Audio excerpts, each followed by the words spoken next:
everyone. Welcome to the Nocturnal Nerdcast. Let me take that off the screen there. Everybody's having a good week so far. It is the start of the week. Monday, I think. Am I right? I think it is Monday. Had a busy weekend.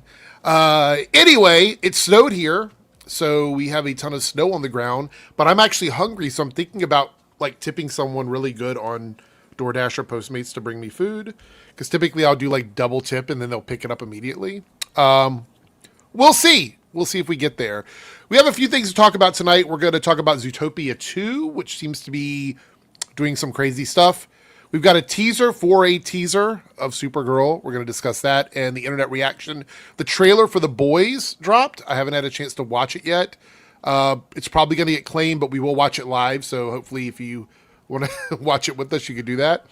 And a few other small random things. We got some news on YouTube and AI that I wanted to talk about, and some of this Warner Brothers Netflix stuff that now Paramount is doing some crazy shit, so we'll talk about that as well. However, in the green room, we have a few people waiting to come up. And first, I'm just going to pick one random person. We have Darren. Darren is here. Hello. Hello. How are we? Good. I love your hat. I don't think I've seen that one yet. Is that a new one? No, I've had it for a couple years. I just haven't worn it this year yet. But okay. Yeah, I've had it. All right. What does it mean to snow here? It's not normal. No, we don't get much snow. I'm right on the coast. I'm at a beach. I live in a beachy area. We typically get a lot of slush and stuff. It's not a lot. To be fair, it's like barely any snow, but I was just shocked that we got it at all. All right. And we also have Ronan in the house. What's up, y'all? Ronan's hanging out. Early bird. We had someone else, but they dropped, so I don't know who that was. Not sure who that was. They didn't have their camera on, and they didn't really load all the way in. It might have been Omega. He was having trouble, and he actually lives in an area that probably did snow today pretty heavily. He lives about an hour northwest of me, so it probably did snow out there. I know, Ronan, it doesn't really snow where you are. I wish. Well, northern part of me, it does. Up northern of Arizona, yeah, it does snow, which I've been fortunate to see it beyond. Because I remember the only time I ever seen snow was back in LA. We have to go to Big Bear, and that's the only snow we would ever watch in person. Yeah. So. And Darren probably gets a lot of snow. So we've had snow since October. Yeah. Fuck. Yeah. It is what it is, I guess. Yeah, so not a lot happening. Darren and I did a thing this weekend that you'll be seeing soon. Pretty exciting stuff. It's a lot of fun. So stay tuned for that. Anything else going on with you guys? It is the beginning of the week, so I'm not sure if anybody's got anything happening at the moment.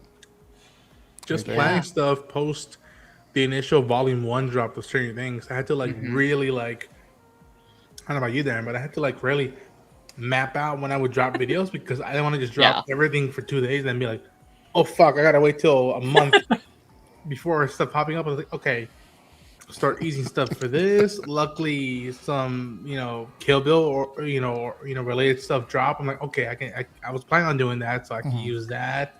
And then next week, I think we got Fallout in the Mist. This week we got Game Awards. We got a potential Supergirl trailer that we're gonna be talking about soon.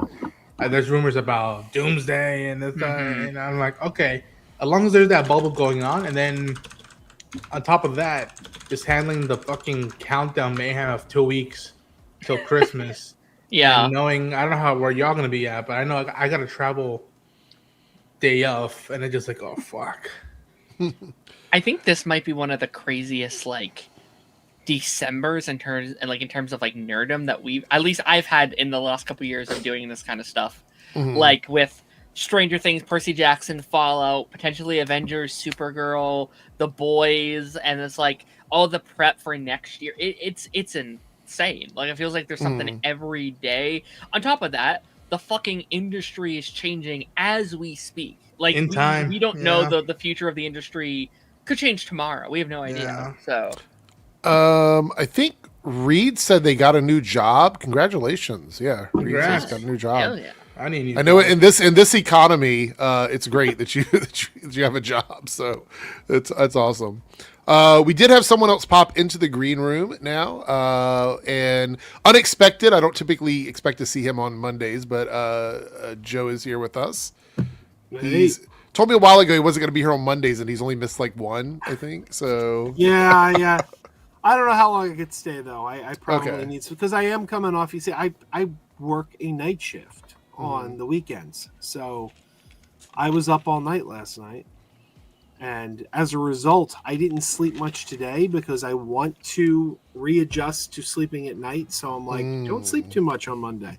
right, So okay, That's where I'm at now to with December, like sleep, especially when we're doing streams, especially varying on what time they start. Like before I got on, I was yawning out the wazoo, and I was like, "Fuck no! I want to be part of Nerdcast."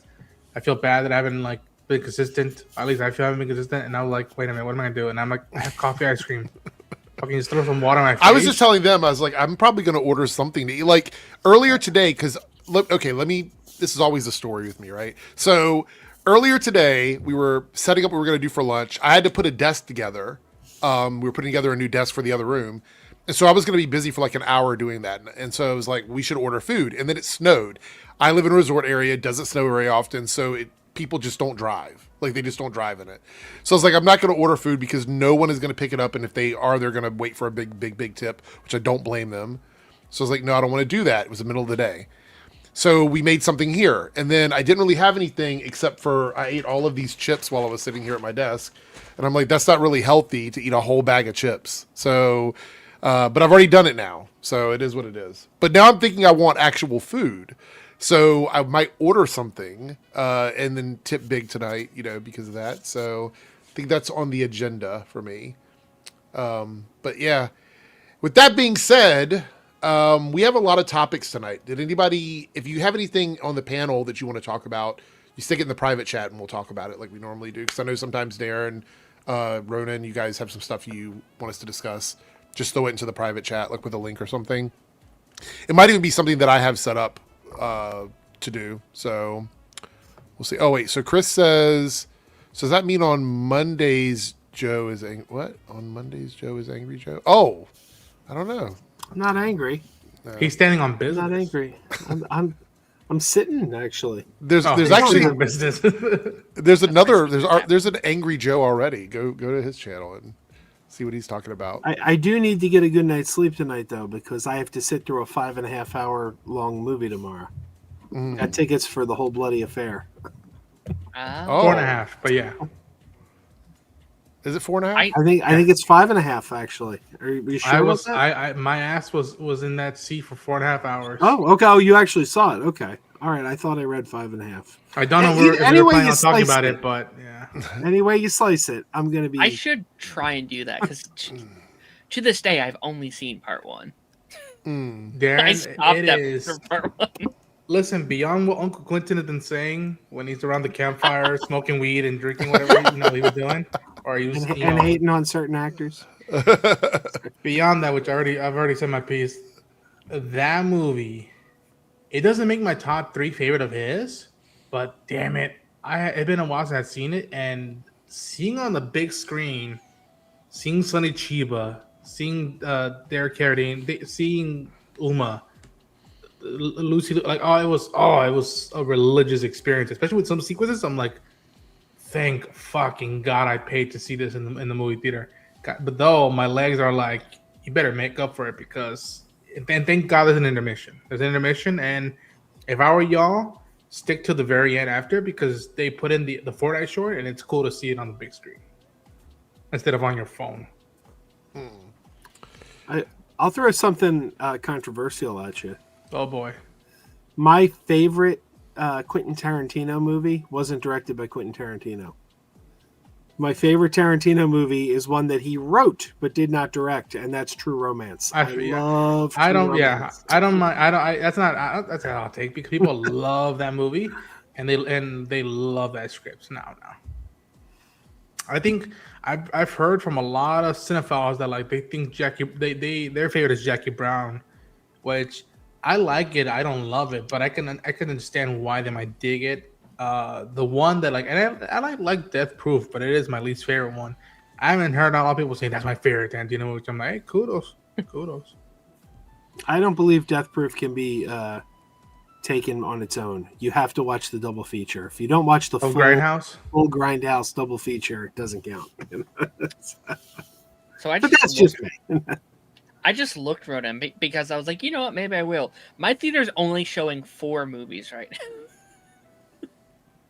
Some I've been seeing a lot of that. I know, man. When I went to go see it, there was only 2 showings per day, because again, this is 4.5 hours, and they have to rotate it around. And I had a friend who recently saw it, and he was having a hard time the first few days because it was just sold out. Mm-hmm. And you know, the Avatar is making the rounds right now to start opening up auditoriums. So if you can find it. I know it. Seeing the whole bloody affair was the cheapest I paid for a ticket this whole year, which is shocking to me. I'm like, how the hell was the re-release cheaper than most of the new stuff? That's ridiculous. But it's awesome. I think I mentioned this a couple weeks ago, but like my theater is currently under construction. Like half of the theaters are out. And there's only like maybe 6 or 7 theater like rooms actually open, so I have no idea how they're going to operate when they open, like SpongeBob and Avatar and the Grinch and stuff like that as they're re-showing and stuff like that. Like I don't know how they're going to do it. And you've only seen the first volume, right? The first half. Only seen the first one. Yeah. I'll tell you this: I always prefer the first half over the second one. Seeing the whole bloody affair made me appreciate the second half way more. Are you a fan of Kill Bill, Eric? Yeah. I've seen all of it, like all the stuff connected to it, but there's nowhere around my theater playing anything like that. I'd have to drive a long time to get to that. Yeah. So I've had some friends that do that as well. Yeah. I mean, I wouldn't mind doing something like that, but by myself, I'd have to find somebody to go with me to take a long trip like that. You want your own group? Yeah. Yeah. Yeah. So Cody says Thursday is certainly going to be fun, and that means the Game Awards and possible Supergirl. trailer. Yeah, That's which the word on we're the street. going to talk about the teaser tonight as well. We'll get to that. But so Thursday, I was just checking. The Game Awards start at 7:30, so I will be streaming.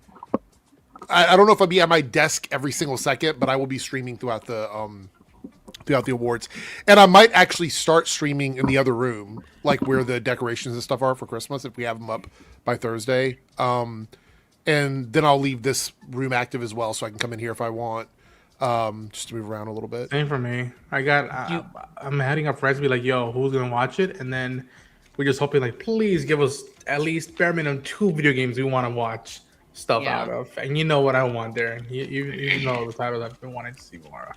Yeah. Do we also think we're getting that Doomsday trailer on Thursday? Because Oh my god, the 11th is when the rumors have been.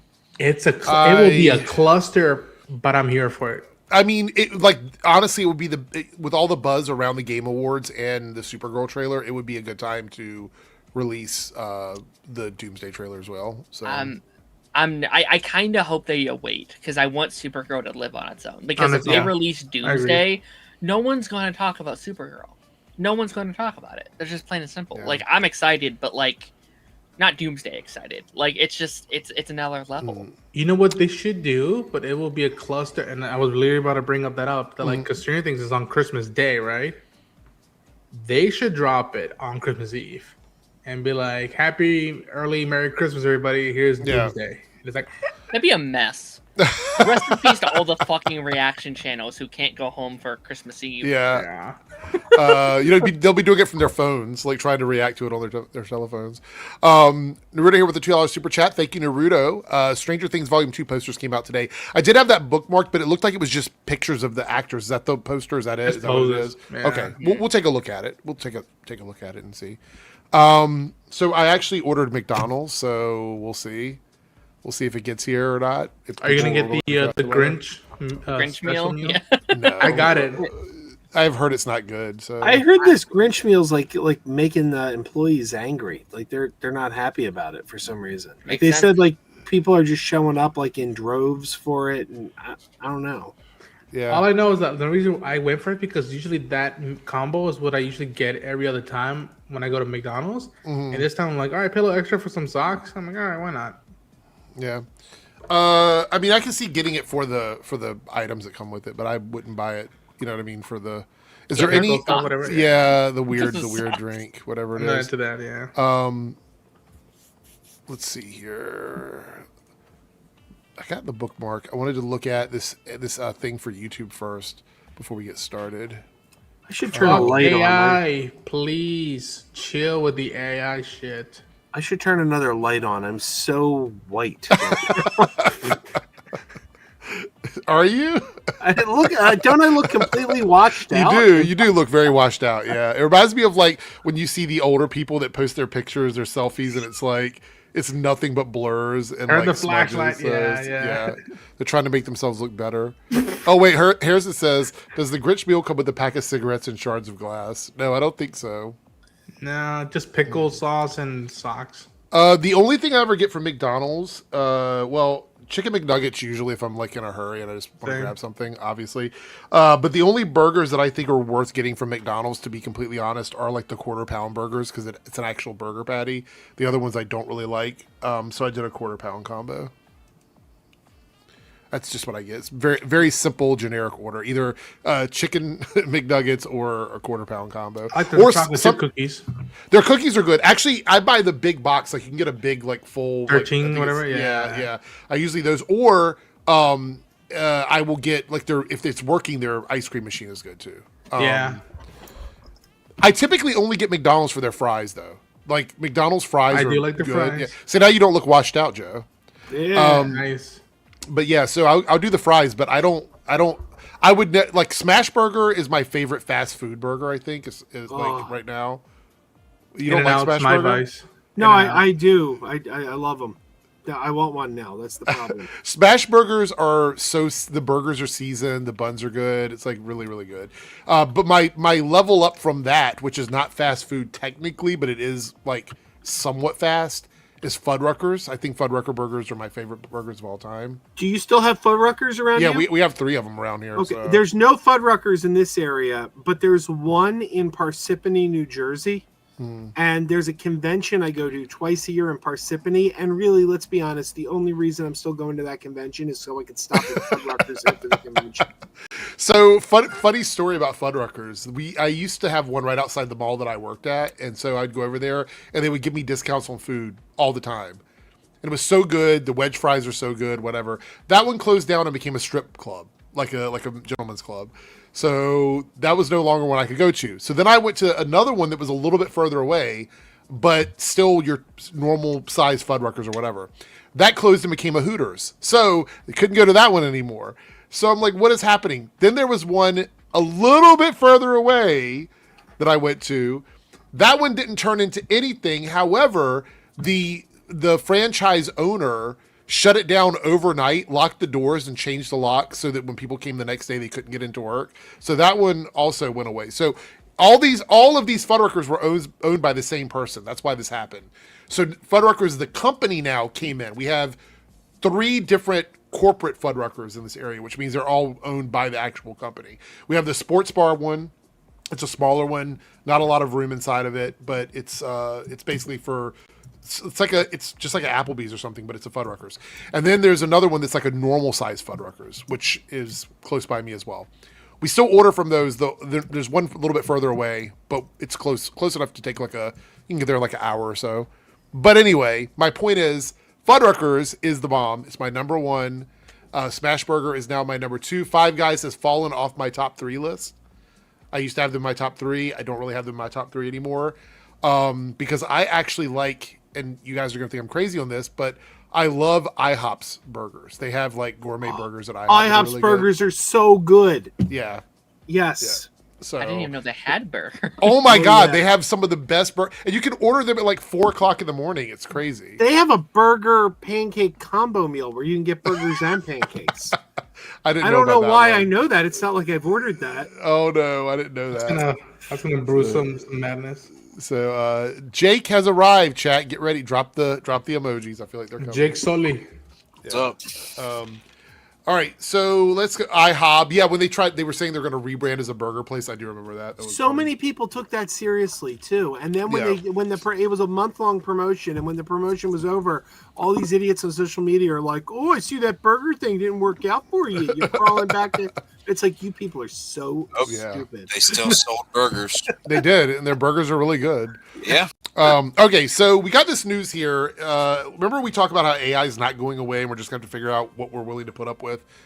By the way, I turned the AI summary thing off on all of my live streams. I don't want any of that shit. If I can opt out of it, I'm going to opt out of it. But it says, YouTube CEO Neil Mohan tells Time Magazine that AI will help the platform to combat misinformation, scams, and AI slop. So you're using AI to detect AI slop. That seems very subjective, but... Seems like a closed loop. Yeah.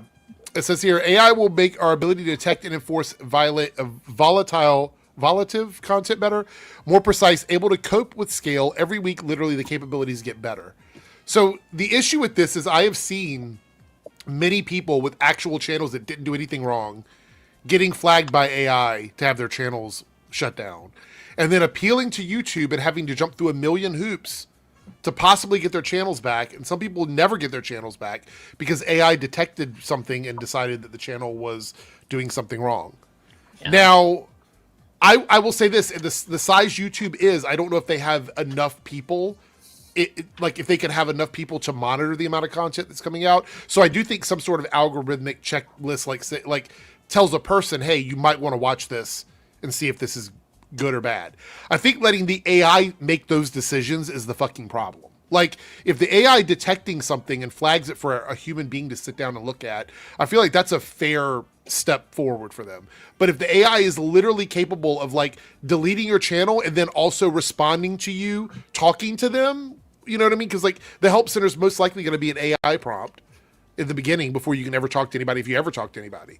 So for me, this sounds like, yeah, in a perfect system, it would work really well, but we know it's not a perfect system. We've seen examples of it not working. Anybody have thoughts on this? Because I have more to add, but I want to give people a chance the to only talk about it. reason why I have to prediction of AI, besides the hours of how much AI's influence is just growing by the second or the nanosecond. A friend of ours, shout out to Jen and Mike, told us about a feature that YouTube had automatically just set up for us without our permission. And it was the reason why a lot of views were decreasing.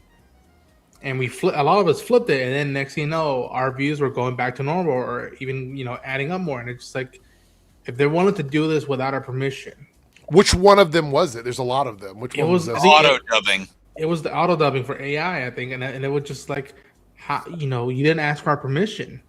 So the one where it like automatically just changes your voice or whatever. Yeah. Why would we trust you with something else that isn't dubbing related? Why was it hurting views though? I hadn't heard anything about that. It was just, I couldn't fully explain it, but it just like I could tell that like nobody was watching the videos, and it was like, well, fuck, I gotta get behind this or get over this. Do you think it was people seeing? Because when something is AI dubbed, it tells you, like in the title, it says it, like if on your homepage. Do you think people were seeing the AI dubbing and then not clicking on the video because it says AI dubbed? Do you think that's what it was? I don't know. All I know is that like, I don't know how you feel about it, Jake, but like I know that like it just rubbed me the wrong way, and like I wasn't the only one. And I can only imagine how much the big channels started doing this, because some channels right now, besides the AI stuff, are getting blocked on certain coverage and stuff. And it's just like, okay, this all can't be coincidental. Right. It just can't be. That's what I got to say about it. Yeah, suddenly Ultron's desire to take out the world after being on the internet for 5 minutes is making a lot of sense. Yeah. All right, so my other thought on this is we desperately need better moderation on YouTube. Like desperately, right? Like, it wouldn't be that hard either. Technically it shouldn't. They have a terms of service. You would think the terms of service is pretty obvious when you go through and you read them. But I see so many things slipping through the cracks on YouTube because they don't have the workforce or the people are incapable of doing it. Why not have it says here they want to help enforce this. Why not have it go through and actually enforce that? Because the channels that I know 100% are breaking terms of service are not getting hit by AI. Like, they're not getting flagged by AI. The thumbnails, the titles, things like that, we know they're not because I still see them making content. But then I find out some person that was a React streamer for a video game, they lost their complete channel. Without doing a damn thing wrong. So clearly something is not working right. I don't know what AI system they're using, if it's one they're training themselves or if it's one they've purchased from someone. I have no clue. I'm assuming it's going to be the Google Gemini, if I had to guess, which is the Google AI. Oh. Right, exactly. That's my point. They're probably using that AI, which is, it gets stuff wrong all the time. I've tested that thing before, and yeah, it's about as reliable as the weatherman. So I truly believe that the issue is we need more oversight. Like I think somebody in the chat said it. We need more oversight on this. We have another little bit I want to talk about here where he says the CEO says the platform will proceed with expanded AI moderation tools despite recent backlash.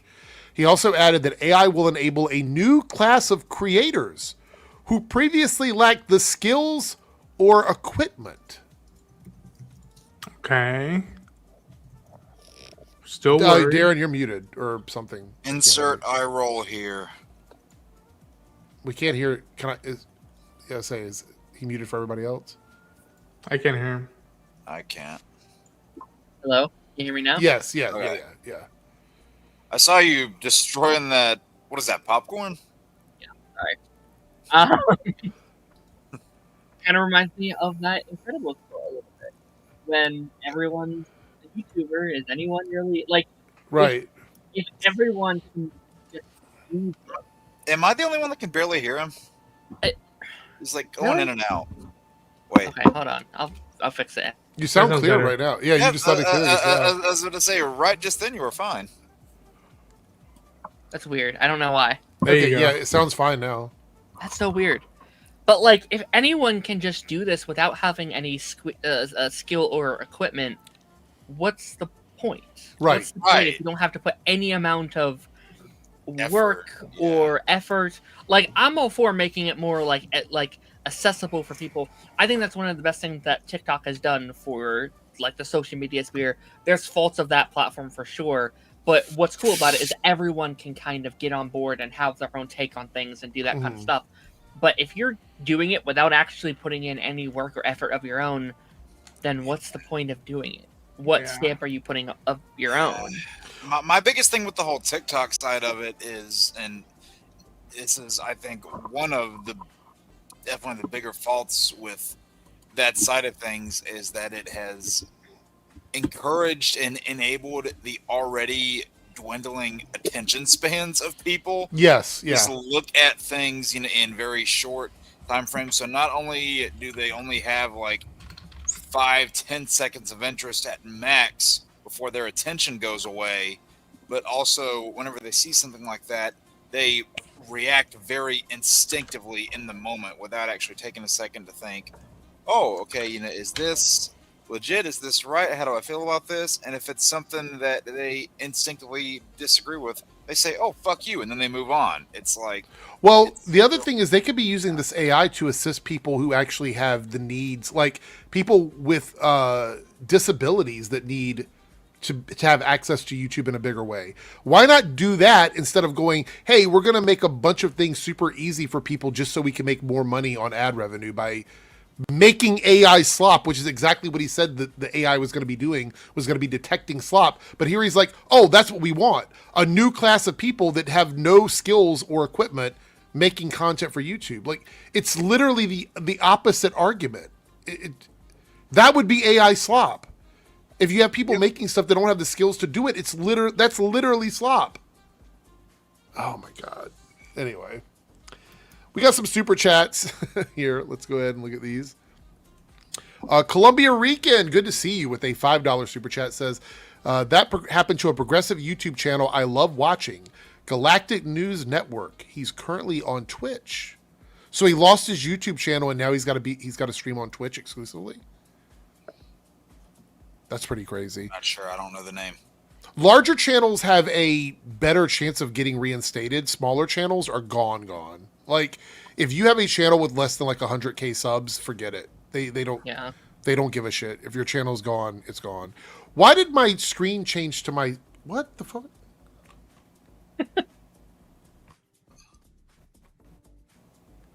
It's changed over to like my solo cam. I don't know why I did that. Oh. Yeah, it's pretty crazy. Also here, Stag of War, 499 Super Chat. I'm sure you heard about the continuation of the WB sale drama. I actually have a bunch of information on that. It's probably pretty boring, but I feel like I have to talk about it because it's gotten really complicated, and now the president's making comments about it, which I just wish he would fucking stay out of anything related to entertainment. It's so fucking frustrating. It's so frustrating.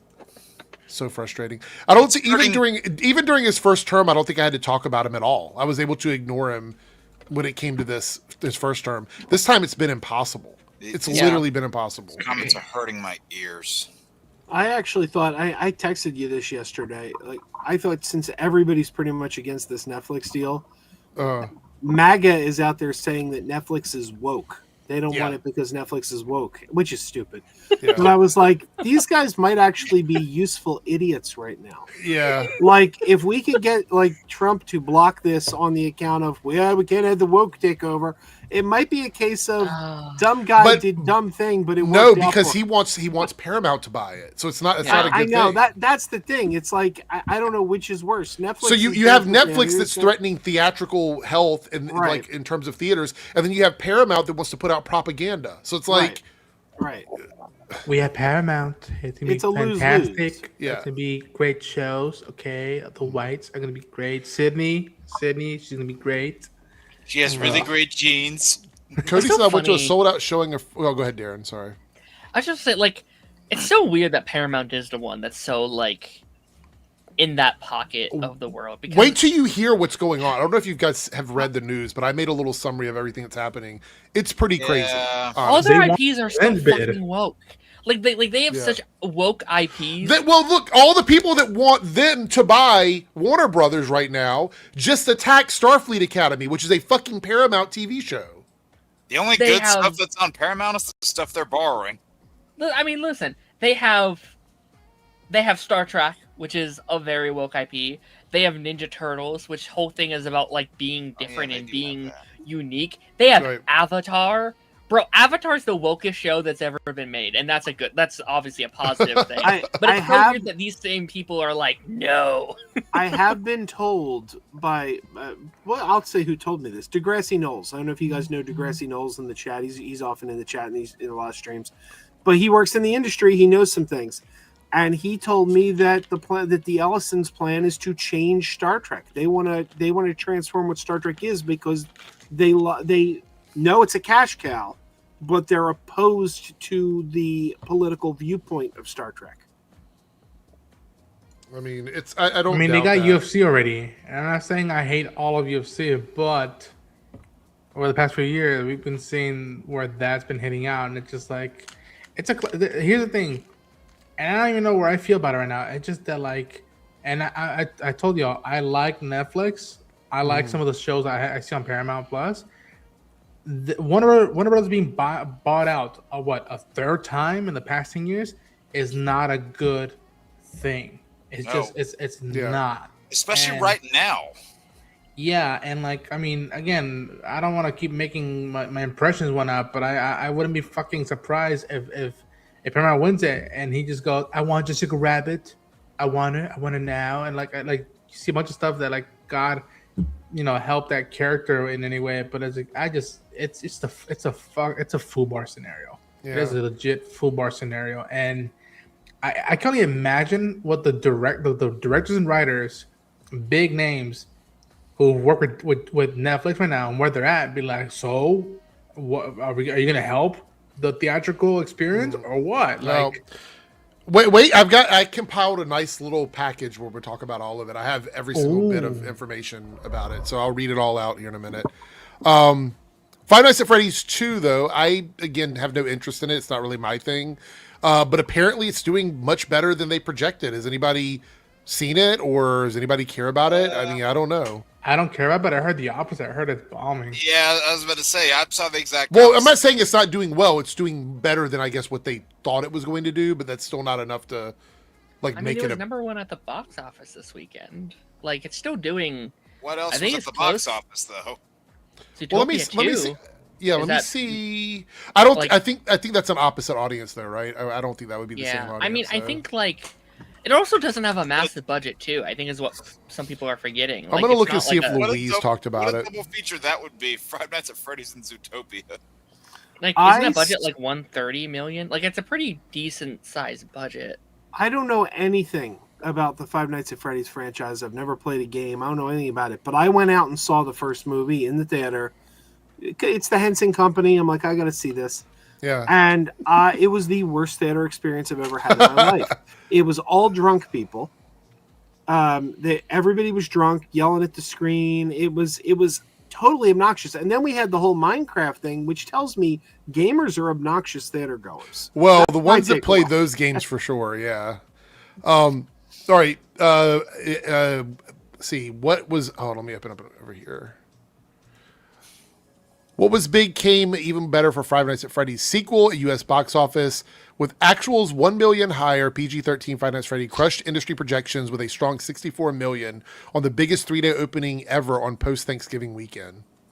So that's pretty good. Five Nights at Freddy 2 scored number 14 biggest weekend ever for December, beating The Lord of the Rings 2 Towers and Sonic the Hedgehog. Wow. It almost beat Aquaman's debut. Five Nights at Freddy's 80 million debut, one that was better received at opening, much more appropriate slot back in 2023. So I don't know. Let's check he had another tweet about it here, right here. Actuals are higher overseas. It crosses the 100 million market global. The strong 46.5 million 5-day opening overseas and 78 international markets. So, I mean, I'm assuming it's got to be cinema score. Yeah. Yeah, which is From an what average for most movies, by the way. Like a lot of movies, and especially a lot of blockbusters, typically score a B. So Yeah. that's common. I think from just what I've heard, and I currently have no plans to see it, but from what I've heard, critics don't like it. Critically, it's not the best movie.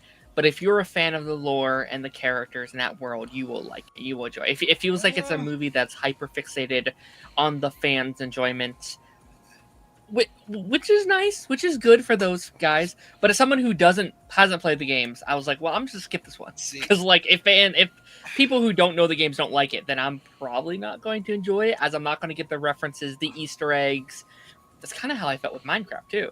I did not like Minecraft. I did not enjoy that one bit, but I also didn't understand half the things they were saying. So Really, to that I really point, Darren, enjoyed like Minecraft. my youngest sibling is a fan of the Freddy's games, and apparently, from what they told me about the first film, they actually take a good amount of liberties from the source material. Like, granted, I don't know how faithful it is because I don't really know that series. It's not really my thing, but there's kind of a divide between fans. Like, you have some fans of the series I'll be right back. and enjoy it, and they're like, yeah, they took liberties, but so what? It's still enjoyable. Some that are pissed at the liberties they took are like, oh man, why did you change A, B, C all the way to Z? And then the other, half of it is people who don't know the series and were either entertained or were not. So it's like four quadrant split basically. Oh yeah. Yeah, and I think they even made a novel, like a movie novel. Novelization? Yeah, because there were like several like different books and graphic novels for just the franchise, like the IP as a whole. But then they actually made a novelization of the movie. So I was like, huh, that was interesting. Again, haven't seen either one of them. So Very few movies now get the novelizations. Like the only one I have right now is the Once Upon a Time in Hollywood one. yeah, I have somewhere I've got the novelizations for Batman Forever and Spider-Man 02. I've got those novelizations somewhere. Ooh. Yeah. I was getting So I much- thought we would take a look. Brief. Wait, did we get another super chat? Did yeah, we? we did here. Naruto. Oh, yeah. Eric on Discord, I DM'd you a video you should react to. Yellow Flash did a 20-minute video on Grace Randolph's comment about the Doomsday cast. God. Well, we're not going to watch that here. We're not going to watch that here, Naruto. But I will do that and upload it to the Debunks channel. I might even do it for tomorrow. I don't really have anything planned for tonight, so I might do that for tomorrow. Don't give her any attention, please. That's crazy. That's so crazy. I did see her comments about Snyderverse, which I thought was funny when I saw it. Anyway, I thought I'd bring this up on screen to discuss. This is the post-COVID era box office at top 10, like the movies that have done really well since the end of COVID. Any surprises on this list for you guys, or?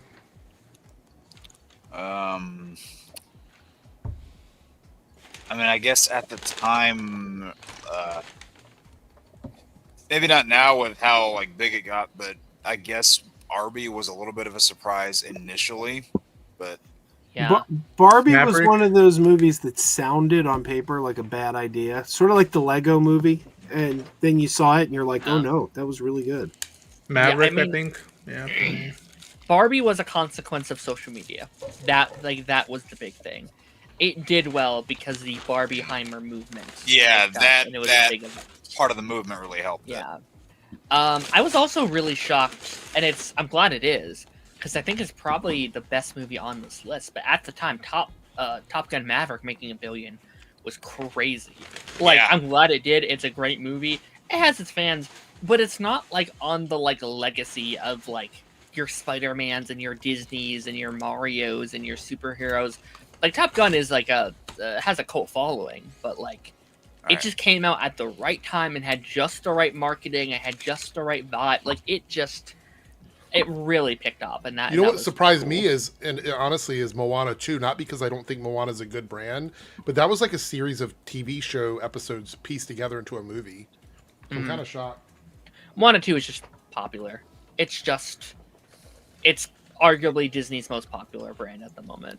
Yeah, Like, I they mean, even just- if people didn't like the movie, it got butts in seats. Kids Mo- loved it. Moana, That's the thing. Same Yeah. thing with Moana's interesting too because the first movie didn't do nearly as well. That movie fully found. I mean, it did okay in theaters. It didn't do bad, but that's a movie that totally found its audience on streaming. On Disney Plus. Yeah, I'm just glad they gave Lilo and Stitch that theatrical release because it was originally going to be a streaming movie. Oh. What was? Lilo and Stitch. Oh, was it really? Yep, it was originally going to be on streaming, and then it wasn't until I think the D23 where they said, "Hey, yeah, you know, this is coming to theaters," and the live action Stitch actually looked a lot better than the images we had seen prior. So that was kind of a reassuring bit for that movie. Ohana means family. Yep. Well, let me find the tweet here. I want to talk about another Disney film right now. I'm sure you guys know which one it is. But I have the numbers here. I think I almost made a bad joke when I'm right now. I was thinking of a bad joke as well. all right, here we go. Yeah, we'll do this. We'll do this one here. In just 12 days, Zootopia 2 beats Demon Slayer, Infinity Castle, and Jurassic World Rebirth runs, crossing 900 million at the global box office. It's a lot of millions. 900 million in 12 days. It's eyeing a 1.5 to 1.7 billion dollar global run. What do we think about this? Has anybody seen it yet? I have. I've seen it twice actually. Okay, so Darren, since you have actually seen the movie, is it like is this love warranted? Is it a movie that you think deserves people to go out and check it out? I've heard from a lot of people, just from here online and stuff like that, that it's a really solid movie that just kind of gets to the point. It Yeah. doesn't sort of meander and things. So what are your thoughts on it? I loved it. I think it's easily the best theatrical Disney sequel that we've ever had. I think it's a great sequel. Some people say it's even better than the original. I'm not sure if I'm there yet with it, but no, I think it just hits all the boxes. I was talking about this on my stream earlier today, but like those like 2010 Disney sequel are just money gold. They have such a pop culture reach with people. Everyone kind of my age and really above too, just like grew up on those movies, and they now all have, we all now have kids and stuff like that, so they're trying to take their kids to see it. And I think I would not be shocked. Maybe I'm stretching too far here. I would not be shocked if we are looking at maybe a possible $2 billion for a movie like this, because we're almost at $1 billion, and we're not even close to Christmas. Right, we have 3 weeks left of the major holiday season, and I think it's only going to pick up once we get to that holiday weekend, when there might not be as much for like the family audience as there would be previous years. Like Avatar, Five Nights at Freddy's, Anaconda seems more of a slightly older audience. So then it's going to be the battle of Zootopia 2 or SpongeBob, and I think Zootopia 2 might win that war. You think it's going to beat SpongeBob? I think it will make more than SpongeBob, yeah. Oh, absolutely. Yeah, absolutely. I think SpongeBob does not have the brand it used to. Like, it has a fandom for sure. It has it's popular, but like, I don't think it's the king it once was. And I don't think the previous SpongeBob movies did that well. I mean, they did okay, but they didn't do like Zootopia. They're not like $1 billion movies, yeah. I wish I had $2 billion. You?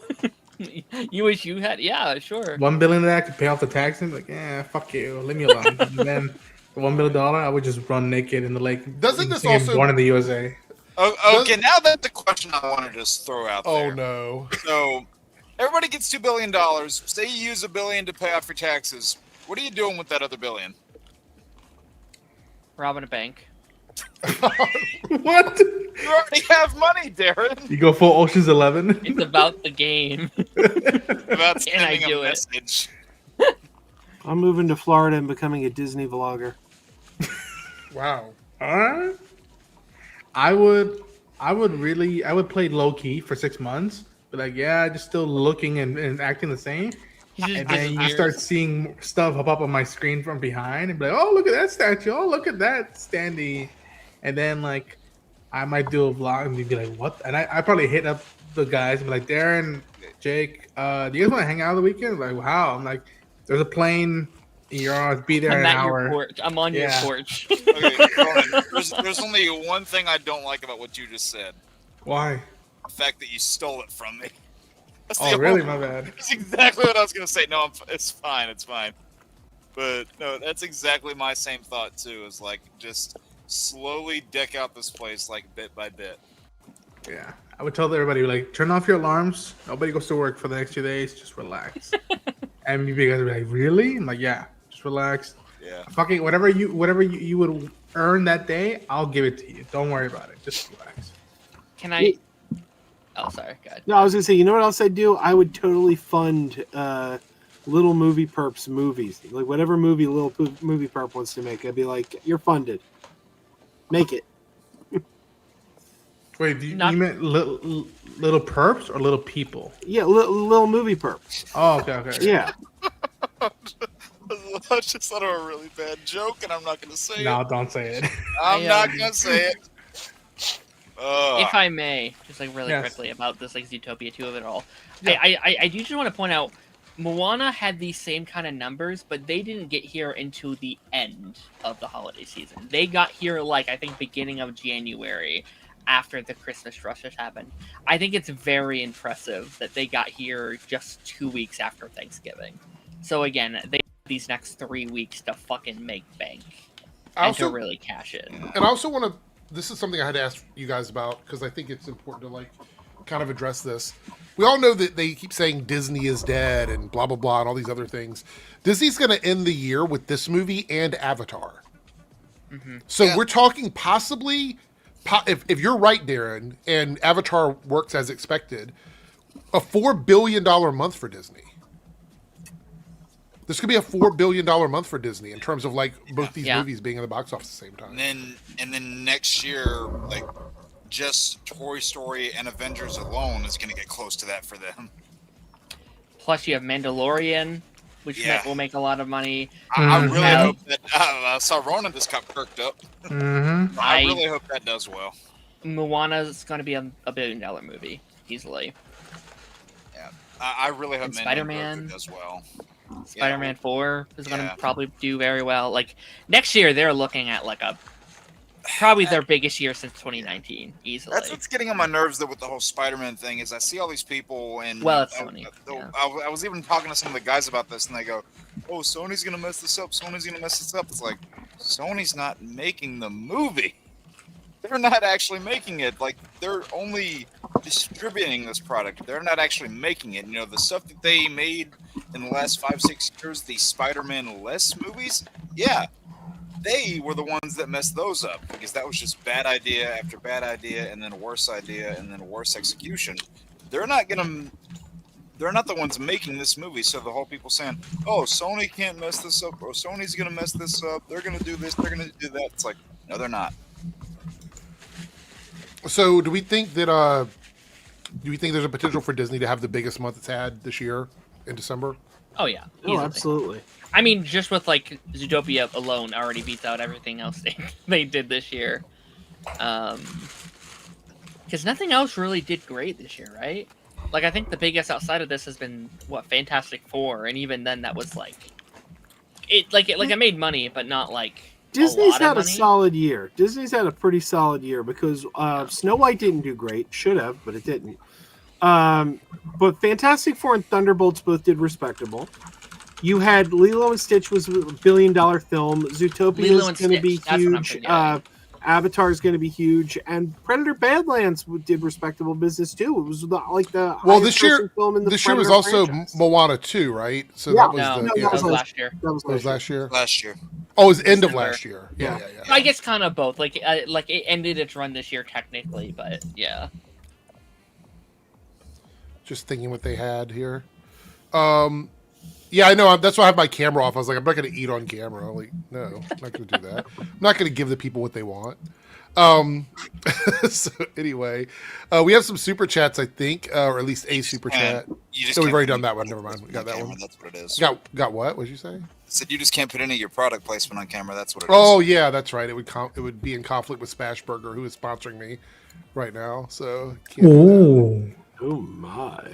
Can I get a Smashburger sponsorship? That would be awesome, actually. I mean, you could do worse. There are worse things to be sponsored from. All right, so At least Smashburger wouldn't say, "Hey, you have to pay us $50 if you want a sponsorship." Just saying, at least they wouldn't do that. you want to take a look. Let me find these pictures for Stranger Things. Oh, the character posters. Yeah. Yeah. Is everybody caught up for Stranger Things now? I'm just curious. Yep. Okay. I'm running up that hill. Just Making really sure. quickly, Nice, Ronan. Albedo Inside Out 2 is now number 2. Now it's what is it? Nosferatu 2, I think, is the number 1 at the moment for highest grossing animated movie. I can't remember the title, but it's not Nosferatu. Not Nosferatu 2? Nosferatu. I'm sorry. What's the new? Jesus Christ! It's that Chinese movie. No. Yeah. Very confused for a second, Darren. I love you, Derek. Oh, I looked at Jake and be like, wait, did we hear the? I was like, what? yeah, that's why I was looking at you. I was like, did I hear that right? Okay, Robert, you guys. Walt Disney's Nosferatu is going to be huge. I'm shooting werewolf. I'm not doing That's Nosferatu. so crazy. It'd be like that. I Feel thought like Eric's when- the one that drinks on these streams, Darren. Not like anymore. the Dracula musical from Forgetting Sarah Marshall. Disney, I now need you to make it to I justify. can't. All right. So here's the photos for Stranger Things, season 5. We got the next part coming up soon. I believe it comes out on Christmas Day. Mm-hmm. Is it a Christmas Day? It's Eve, isn't it? Is Day. it Day or Eve? Which one is it? Christmas Eve. Day. I thought it It's was. day. It's New Year's Eve is the finale. Hang on, let me check my The calendar. It's Christmas on my Day and New Year's calendar. Eve. I thought They it made was it so Eve. confusing. Just put them both out on Eve. I thought it was Eve because Christmas Eve was a Wednesday, and just when it came out last month, it was a Wednesday. I'll tell you right now, No, I'm gonna it's be Christmas drunk Day. on Oh. Christmas Eve. So It is Christmas Day. All right. So we have all the characters here. What's significant about this? Is there something here that we're supposed to be No. They want concerned people about? to rile up and like, who's gonna die? They want people doing that. They're like, okay, they're all dressed. Some of them are dressed in uniform. they're going for the full Red Dawn or whatever the movies Yeah. from the 80s called. Like what's it gonna be? And like again, lining up. I'm Okay, curious. the Does anybody adults- have any like Deadpools on these? Like, do they know who's gonna die? Or I already. I switch got- back and forth every day. I got of two who think it's gonna predictions. be. I got 2 predictions, but it's a little bit dark. Okay. So Okay. I'll say it's either. I'll say it's either Will, or it's 11. But the really really dark one, I doubt they'll. There's like a chance they'll do this. They might kill both of them Oh. because they are the 2 that are most connected to the Upside Down. And then if they're trying to completely close the chapter on it, then maybe those 2 will go out. I think, you know what? I think they kill off Steve Harrington. I just made this up, but I think they kill. You know why? Because he started off as like the bully. He was the guy. The guy who was on the outside and was kind of the a-hole in season 1 goes full character arc and becomes the hero and saves the day at the end. I don't think he's as bad as this character is. I'm gonna compare them right now, even though they shouldn't. But like, did he go full like Jamie Lannister, where like he's a like epic dude in the beginning, but then you're like, no, he's a homie, he's one of us now, and it's just like, because even then, like even before the first season ended, you could tell like, oh no, this fool isn't really a douchebag. He just needs some help, because at the very end he meets up with Jonathan and Nancy to fight off that Demogorgon. I'm like, I he's get not what you're fully- saying. I don't know if I'd make that comparison though. I get what you're saying. yeah. I have many stakes in the game. Like there's like multiple outcomes I could see happening, so I'm not convinced on any which one. But I don't think any of the OG kids die, because they have said on the record this isn't Game of Thrones. This isn't a sad show, and I think they want to end it with like the original kids riding off into the sunset. Like they don't want it to be a depressing ass ending. I could see Steve, Jonathan. Recent spoilers, I guess, for Stranger Things. If you have not seen this part, slight spoilers if anyone cares. Jonathan has a ring right now, and I feel like when a character has a ring in a final season, that's like, oh, oh, she's gonna find the ring, you know, and he'll be Actually, dead or whatever. Yeah. Where's Robin? She doesn't get on this poster. I've heard theories about maybe it's Robin. There's a Oh, they Robin better not secret fucking do that title. to me. They better not They've do been. that to me. I will be fucking pissed. But Pissed. they've given her a lot of screen time this season. They've given her a lot of development. There is a radio-centered episode title. I think it's episode 7, maybe, or 6. I think it's 6. Oh yeah. I Yes. would not put it past them. You I didn't know, think that in part 1 or like prior to part 1, but now that like some of this stuff has come out, I'm like, I Yeah. could see it. You know who I think they are going to kill off? I think they're going to kill off Murray. Murray's dead. Yeah, Murray's dead. Easiest death of the show. And What if I imagine Linda Hamilton's character is probably going to die. That's fine. I Yeah. don't care about What it. if they pull off a volume 3 of Guardians where nobody goes, and it's just Could be. like the cost of all this is that they're not all going to be together anymore. Yeah. Like Elle and Mike go their Yeah. ways. Jonathan like ends up being the one that writes the novel of, like, you know, Stranger Things by Will Myers. Mhm. You know, it all happened one night in Hawkins, Indiana. Yeah. And like, I really like, and again, it's so many ways that they can like really. Again, I don't want Robin or Steve to go, because Robin has been built up as much as Steve, to the point I told you guys, if we had said goodbye to the kids, the main kids, the OG ones, a while back, and focused on Robin, Steve, Nancy, and Jonathan, I would have been okay. Be like, all right, let's go with the adults now, with the older kids. But if they take away Steve, man, that's gonna just break Yeah. Dustin. I don't want Dustin that broken. Cody with a $5 super chat. That ring might actually be Hopper's to give to Joyce. Maybe. That would be sad and poetic at the same time. Be like, That would be tragic, but yeah. yeah, I think, and this is kind of a weird comparison. These are people, not like it's a different dynamic of, for sure. I'm not comparing 11 to an animal, obviously, but I think there could be a similar ending to like How to Train Your Dragon, where 11 doesn't die, but she has to leave. Like she has to go away. And then maybe in the epilogue, it's them like reuniting after all these years when they're like in their 20s or whatever, something like that. But So it has the sense of sadness, but it ultimately ends in happiness. I agree with you, Organized Chaos. That's been my favorite. Besides Robin, Steven, and Dustin's Brotherhood. I call it Brotherhood, not friendship. Brotherhood. I love. Sorry, I had to throw off the headphones so Darren didn't spoil that movie for me. Oh, Which movie? How to Train Your Dragon. I still haven't seen the Dragon movies. Oh my god. They're We got a really few people good. in the chat. We got Taj here. I see Phil's here. I see Bob is here in the chat. Good to see all you guys here. the Builder. Guys. Yes, Bob the Builder. Bob of the Burger variety? I'm kidding. But I am pumped. I'm Incredible. really hoping. I really dug Volume 1. I really hope Volume 2 is just as strong, if not stronger. And then, God help us with the finale. I hope that we see a time jump where they actually just look like themselves. So it's like the time jump happens and it's just them as themselves, like now. Like, I think that would be kind of cool. Yeah, and like I don't know about y'all. So is anybody here gonna go watch in theaters? Because I think I might have to be at home, react to it the first time, and then my second viewing, I'm gonna go to the theaters for that. There's no way my theater's doing it. They don't like No? to do shit. I've already got tickets for the theater. My local theater does not have, like, there are AMCs around me, but they're within an hour drive because where I'm at, it's like, again, a resort area. So there's a lot of, like, mom and pop businesses, and we have theaters owned by one franchise around here.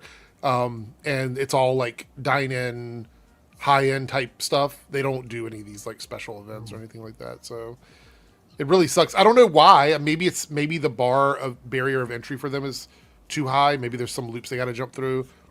And that day we're gonna be doing a stream, or at least we presume all of us we're gonna be doing a stream. So it's like, how the hell are we gonna like watch it, and then are we gonna talk about it, or are we not gonna talk about it? Yeah. It's like oh man, Yeah, it's pretty crazy because it's classified as a special event because it's coming out in theaters, and a lot of people might be waiting to watch it in theaters. So, See, Darren, look, I'm not the only one. Taj hasn't seen him either.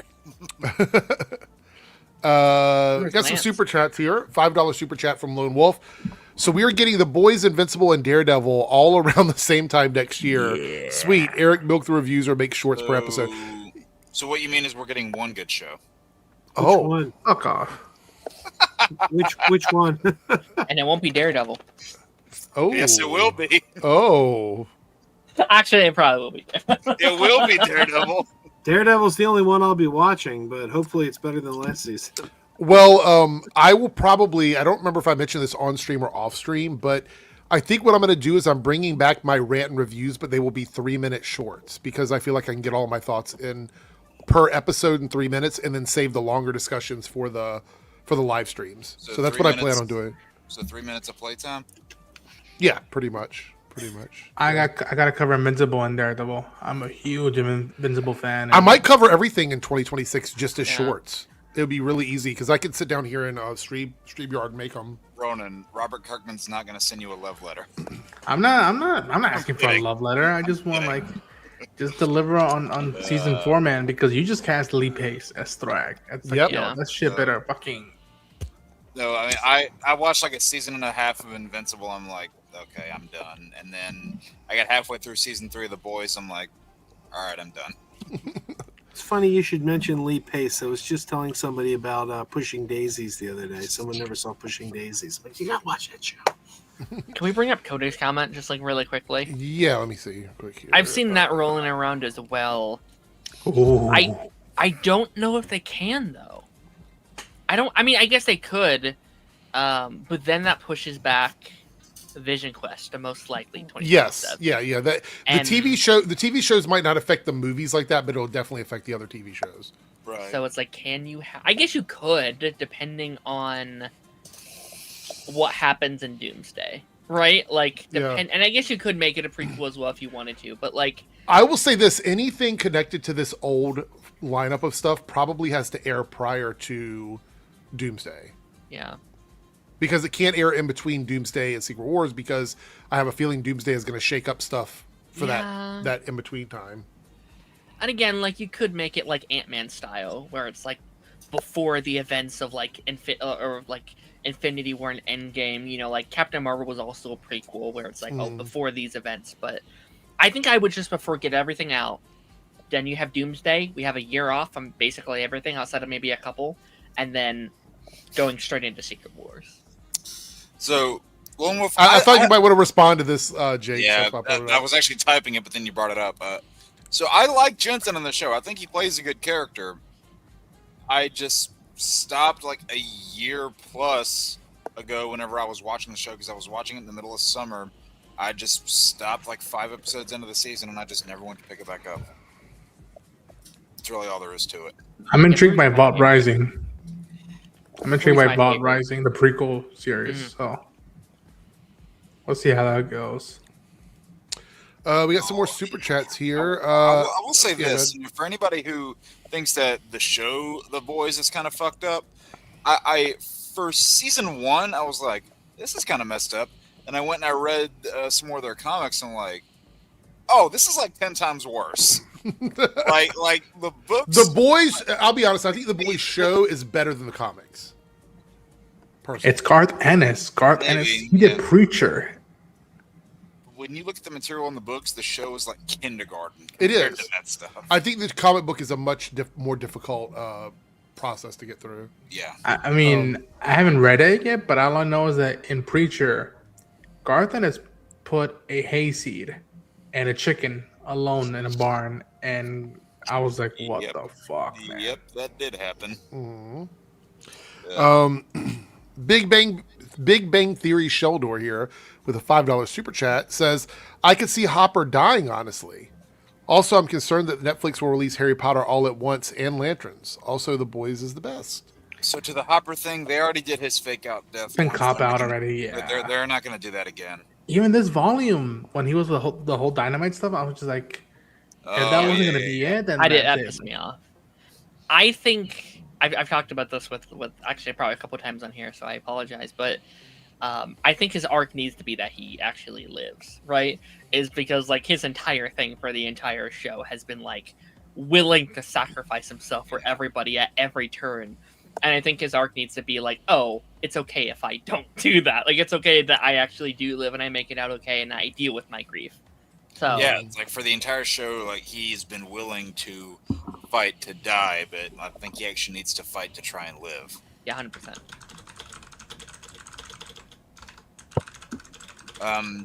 Eric, do you have any lists on the docket tonight? Oh, well, wow. Man, someone's ears were burning. Jesus. All right, this is going to take us into the next topic, but it's a $10 super chat from Columbia Rican. Not to pull away from the current topic, that's quite okay because we're moving. Do you think this merger with Netflix and Warner Brothers, what will it do with the live-action Mass Effect? Me, Andromeda, just looking for a silver lining despite the merger being corrupt as fuck. Well, there's a lot of moving parts with this merger or buyout that seem to be, well, there's a lot of, so first of all, there's the whole Snyder cult thinking that this means they're going to get the Snyderverse back. I don't know what the fuck they're smoking. It's got to be a lot stronger than anything that I've smoked, but it doesn't make any sense. Grace Randolph, although all the details she said weren't accurate, the setup for it, and Joe and I have talked about it here, and I think some other people have talked about it. There's no money in restarting a failed universe that had a bunch of box office flops at the end of its run. Yeah. There's no money in that. Not to mention all the controversy around like 90% of the people that were involved with the Snyderverse. Yeah, Henry Cavill is the least problematic, but you're gonna get Jason Momoa to come back after he's accepted Aquaman, or Lobo, he comes back as Aquaman. Like, what are we talking about here?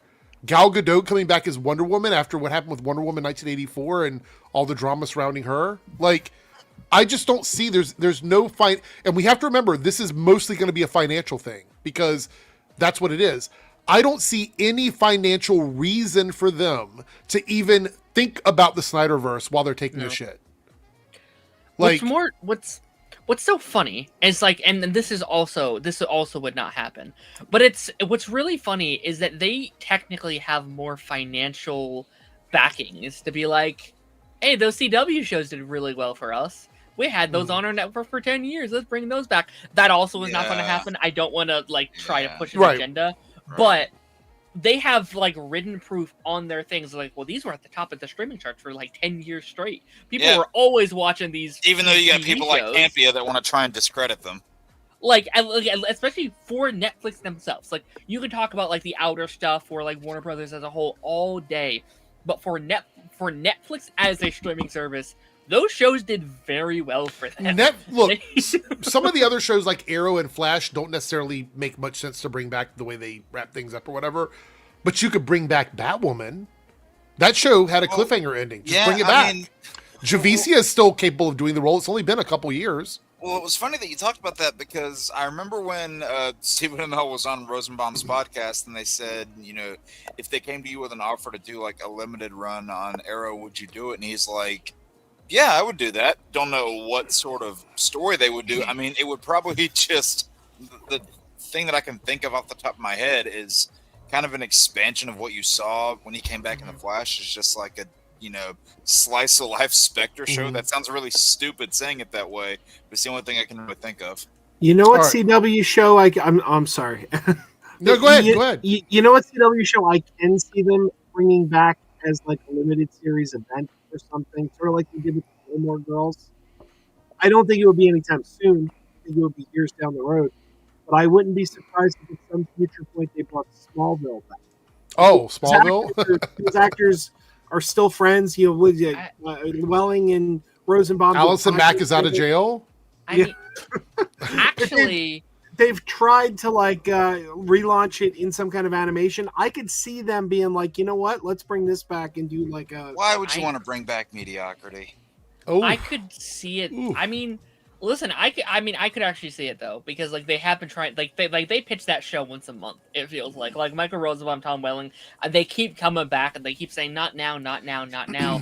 I could see in a couple years where they're looking for new DC stuff to pitch to Netflix or whatever the heck is happening with the new brand to DC.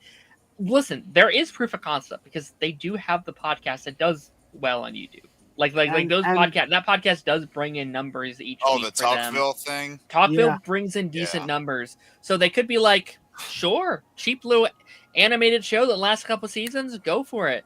I just think right now we are in a stage of like uncertainty all around with just this entire brand, and I don't want to speculate on it too much right now because we don't even know if it's going to Netflix yet. Right? It could still. There's still a bunch of possibilities here. But any show that's currently ongoing or coming up, they may not last tomorrow, right? Mergers are very famous for shows not making the merger, shows not making the jump to other studios or every owners. We literally just saw this with Paramount with the Skydance merger. The the Dexter Original Sin series was picked up for a season 2. They were good to go. They were ready to film. And when the merger happened, it was canceled. They were done with it. So anything that's in development right now that we know is coming, just prepare for the potential that may not be the case in like a year's time. Yeah. Just putting it out there for people. All right, so we have this news here. For anybody that's wondering about the whole Netflix WB buyout situation, it's gotten a lot more complicated. So Louise here says the WB saga is far from over. A lot of fight will go on over this telenovela, paralyzing the industry. Paramount won't allow Netflix to get away with WB so quickly, launching a hostile takeover evaluated at $108 billion to leave Zaslav no other choice other than selling the mountain. However, there is a lot of stuff you still have to do, even when a lot of money is presented on the table. I appreciate Louise's reporting, but it's a lot more nuanced than that. So let's take a look at what's going on so far. So Netflix agreed to buy Warner Brothers Discovery studio and streaming assets, not HBO, none of the TV networks, just the studio and streaming assets. And a transaction reported at around $82.7 billion enterprise value. So that's not cash, it's enterprise value, which is very important here compared to what we're doing with Warner Brothers. Paramount launched a hostile all-cash takeover for all of Warner Brothers Discovery, not just assets and streaming, the whole shebang. This is HBO Max, everything, right? Pricing the bid at $30 per share and valuing the company at roughly $108 billion. And there we go. That is the number that I said was probably going to come up sooner than later. I was kind of shocked that we didn't see it originally with Netflix. but here we have the 108 billion. It says this is a high stakes fight between bidders, political scrutiny, union pushback, and antitrust questions. So Paramount, they launched this all-out cash tender bid directly to Warner Brothers, $30 a share. So this is being paired as like superior value and a lengthy multinational regulatory fight because it is all cash. However, what they did not say or haven't talked about publicly is they don't actually have the cash. Paramount doesn't have it. What they're doing is they're getting a bunch of loans directly from people like Citibank, a bunch of other financial organizations, dark money from investment funds that have it's not one person, they're used for political activism. Even Saudi Arabia is pitching money in to get to this $30 a share bid here, right? And what makes it hostile is they did not officially approach Paramount to negotiate. This has been a public offer directly addressed to the shareholders. That's what a hostile takeover is. They're not doing this through the right way. They're doing it over top of that. The reason why they're doing this is because since it is all cash and it comes from actual people giving them money, they're not going to go directly to them and challenge them, paper to paper. Because the Netflix deal is still a much more reliable deal because it's enterprise value. It's not cash on the table. Now, Paramount did say they promise or they emphasize that this would be good for them, good for Warner Brothers, because they're going to release 30 theatrical films a year. That's what they say. Operational pledges to soothe, like pledges to not fire people, essentially, to soothe the theatrical concerns. They also say that Middle Eastern backers will forego governance rights to reduce national security objections. That's pretty crazy. Why would a foreign government want to be involved with the purchase of an entertainment studio? Why would they want to do that? Why would this foreign government that's been buddy-buddy with Trump all of a sudden want to do that? It's like the reverse of the tariffs conversation at the start of the year. Yeah. So what I'm saying to you guys is Netflix isn't the best option. However, Netflix would not turn the company into a propaganda company. Yeah. So I don't think there's not a good position here at all. No, there's no winning. There's no winning, okay? No. Netflix has stood behind its agreement, issued the acquisition announcement, and they have not publicly walked away. The company is positioned as committed to closing the deal through the planned separation and regulatory process. Again, remember David Zaslav was promised he would keep his position whether they separated pieces or not? He's not affected by this one way or the other. And his money is locked in. He's going to get paid what he's going to get paid no matter which way the deal goes. Yeah. However, he would be working directly for Paramount if it's an all-out buy. Whereas in this situation, if they're buying assets and certain things, he doesn't have to oversee it, but he still gets the money for overseeing it because he would still be on at Discovery, still getting ancillary money, contractual money through the buyout with Netflix. That still wouldn't affect him either way. No, but it would affect him in one way. If Paramount buys out the whole company, he would work directly for Paramount. Well, he would have to work for them. Right, but he would still be getting a guaranteed pay. Yes, but he would get the guaranteed pay even if he wasn't working directly for Netflix. Right. So it's actually a better deal for him if he took the Netflix deal because he wouldn't have to do as much. It says that Warner Brothers Discovery's board acknowledged Paramount's offer but reaffirmed its support for the Netflix transaction. The board says the Netflix deal is in the company's and shareholders' best interests despite the competing tender. And what they mean by that is the Netflix deal is all based on possible monies that are locked into like firms and deals and things like that. With Paramount, it is a bunch of money that they don't know where it's coming from. They have no idea where it's coming from. So they don't know what that would look like from the perspective of who's pulling the shots, who's telling us what to do, who is our actual boss if we sell to Paramount. Yeah, the uncertainty of that would probably dissuade them from doing it. Now, Trump publicly warned the Netflix Warner deals could be a problem because of the market share and competitive concerns, saying he'd be involved in the federal review. Why the fuck is the president involved in the FTC's federal review of objective regulations? Why the fuck would the president be involved in that? I mean, I can answer the question. It is rhetorical, but I can answer because he wants to turn it into his company. He wants to be able to pull the strings on it and do all the things he wants to do. Typically, presidents don't get involved in this stuff. The FTC exists to regulate this based on actual guidelines. You don't need someone else chiming in to have anything to do with this unless you've got some ulterior motive to be there. Trump has no reason to be involved in these talks at all. It's really sad how desperate David Ellison is. Like, it is really, really sad. I don't think there's anybody more desperate than him currently. What's so funny, I think, is like Netflix now has the opportunity, after the week they've had of negativity over this deal, they do now have the opportunity to look like fucking heroes, right? If like they do get the deal and they close it and they come out and being like, no, we're actually going to keep all of our movies in theaters for all 45 days or whatever, they're now the heroes. Now they are not the studio that ruined the movie industry. They've saved it. They have saved Warner Brothers and this, and like they have, like, if they are smart, if their PR system is smart, they will turn this to their advantage. They will use this entire opportunity. I don't know. I do think it is ultimately, though, like one of those, like, you're not winning with this. Like, there isn't necessarily a good.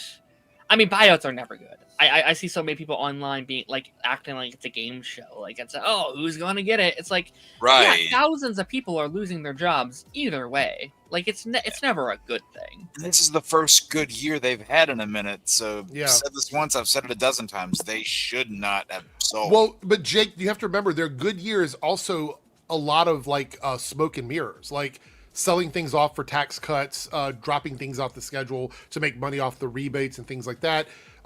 Canceling shows so they don't have to pay healthcare for people. The reason why they're so profitable is because they've also been very shady in doing that as well. Yeah. So I'm aware of that. What I'm just talking about is when you look at just what their products have been grossing, it's been a good year for them when they haven't had that in a minute. Yeah, no, and I agree with you on that one. I'm just saying that I think from the shareholders' perspective, they care more about every dollar that's being accounted for, which would be everything that they've done to try and like save money. That's pretty so. clear. What are we watching out for? There is a silver lining to this. I don't think that Paramount is going to win, but let me explain to you why. But we have to get through this first. So what could Warner Brothers do to prevent Paramount from having a hostile takeover and souring the deal? Well, they could do something like a poison pill situation, right? Where they change the value of the stocks, give a discount on the stock buyouts for shareholders so that it lowers the value of those stocks, meaning that they get a deal if they if they push this through because of Netflix, but not if it's Paramount. They could do something like that.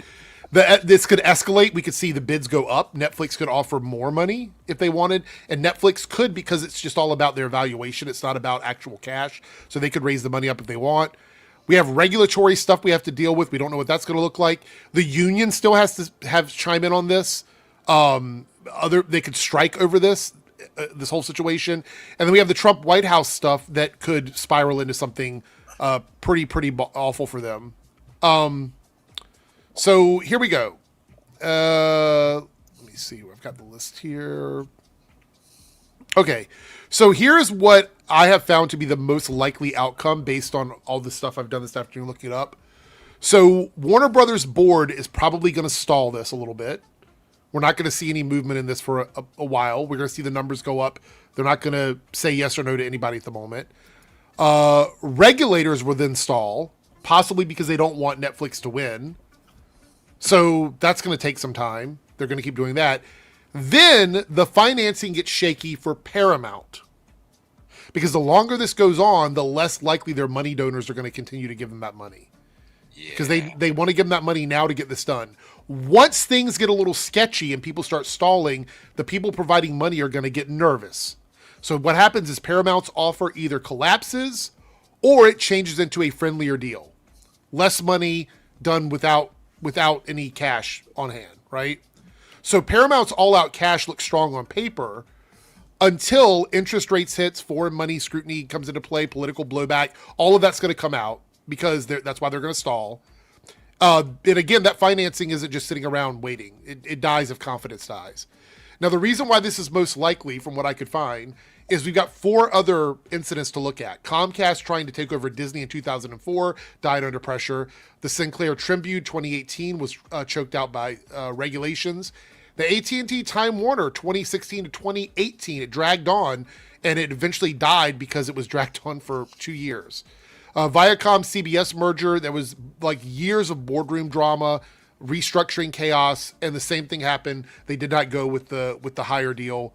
So no matter what happens, shareholders are going to win, but everybody else loses, like Darren was saying. Jobs are going to get slashed. Theatrical releases are going to get cut, regardless of what Paramount says. Streaming is going to get more expensive because there's going to be less competition, which is the only thing really keeping them down right now, is the fact that there's other services with a better price point.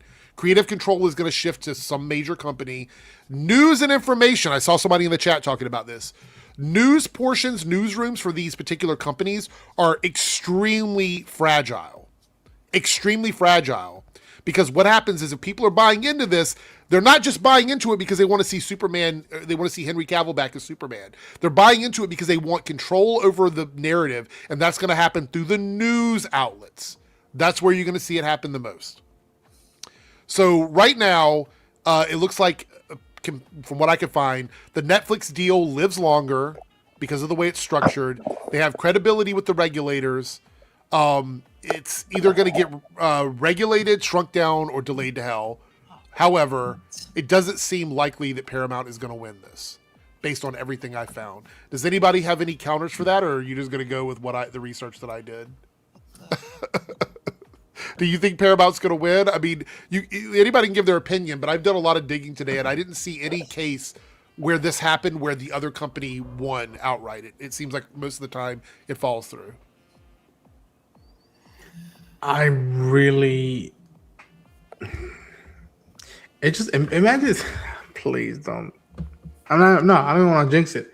I just, either way, it's gonna be just dread for the next few months, and yeah, it must be hell right now working in the street because you don't know what's gonna happen, especially if you're under the gun behind these 2 pillars.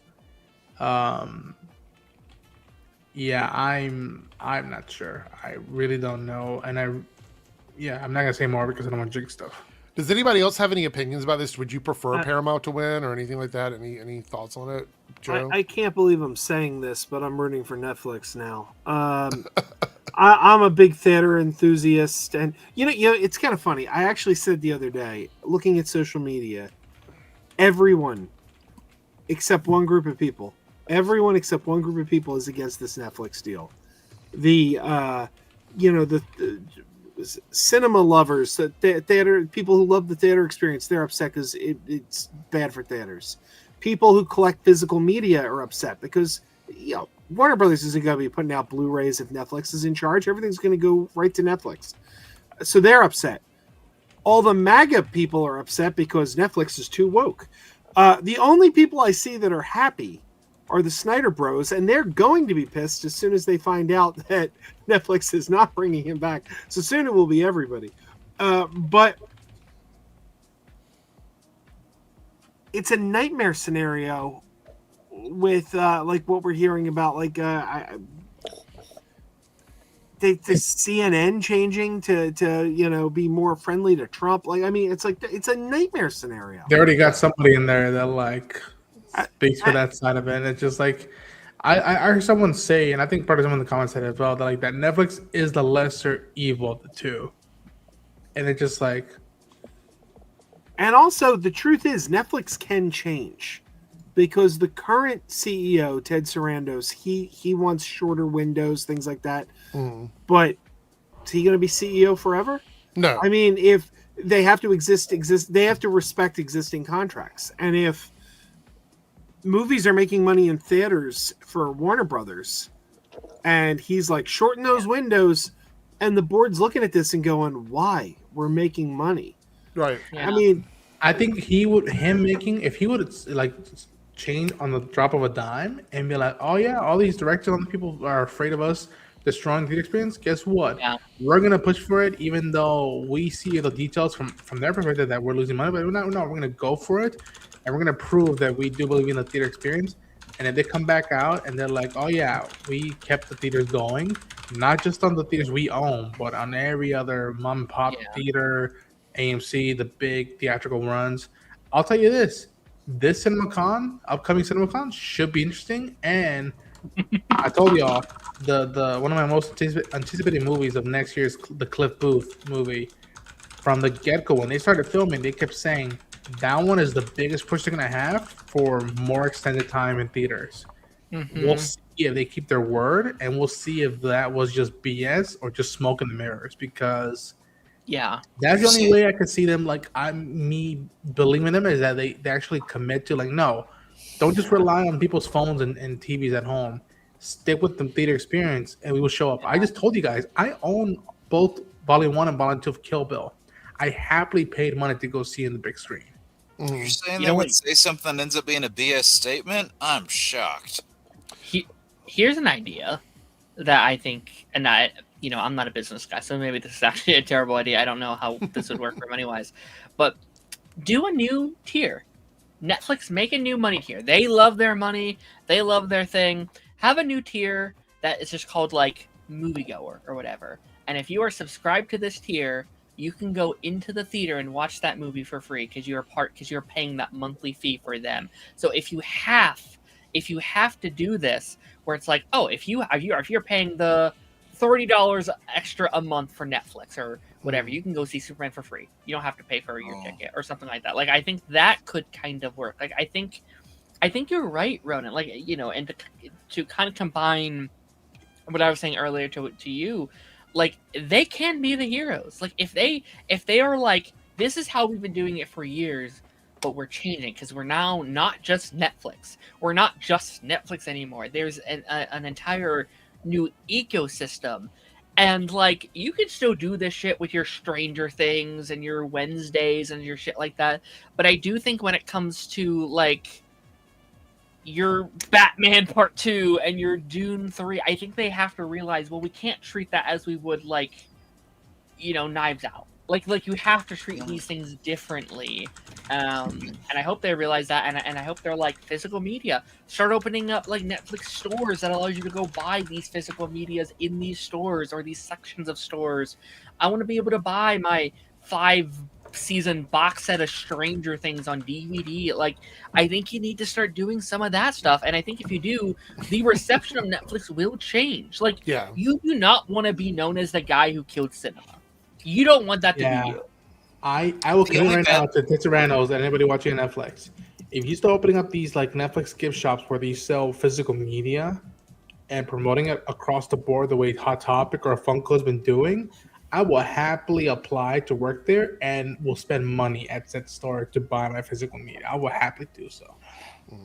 The only bad thing, I think, to Darren's point that I could see coming out of that is, I'm sure there are a number of people out there. So on the one hand, I can see what you're getting at, because it would keep quote unquote movie theater prices consistent for those people in that tier. Like, it would be the same thing every month, regardless of whatever they're seeing. But also, you would have people, and like, this would very clearly happen. You would have people that would, like, BS their way through a subscription just to get into a free screening. And unfortunately, that's a problem I feel like you'd run into. Or they could put it so that you have to either be like a new subscriber or somebody that's had it for a long time. They could do that. I mean, there had to be a way to regulate it, but it would be tough, though. You know what I mean? Yeah. I see what you're saying.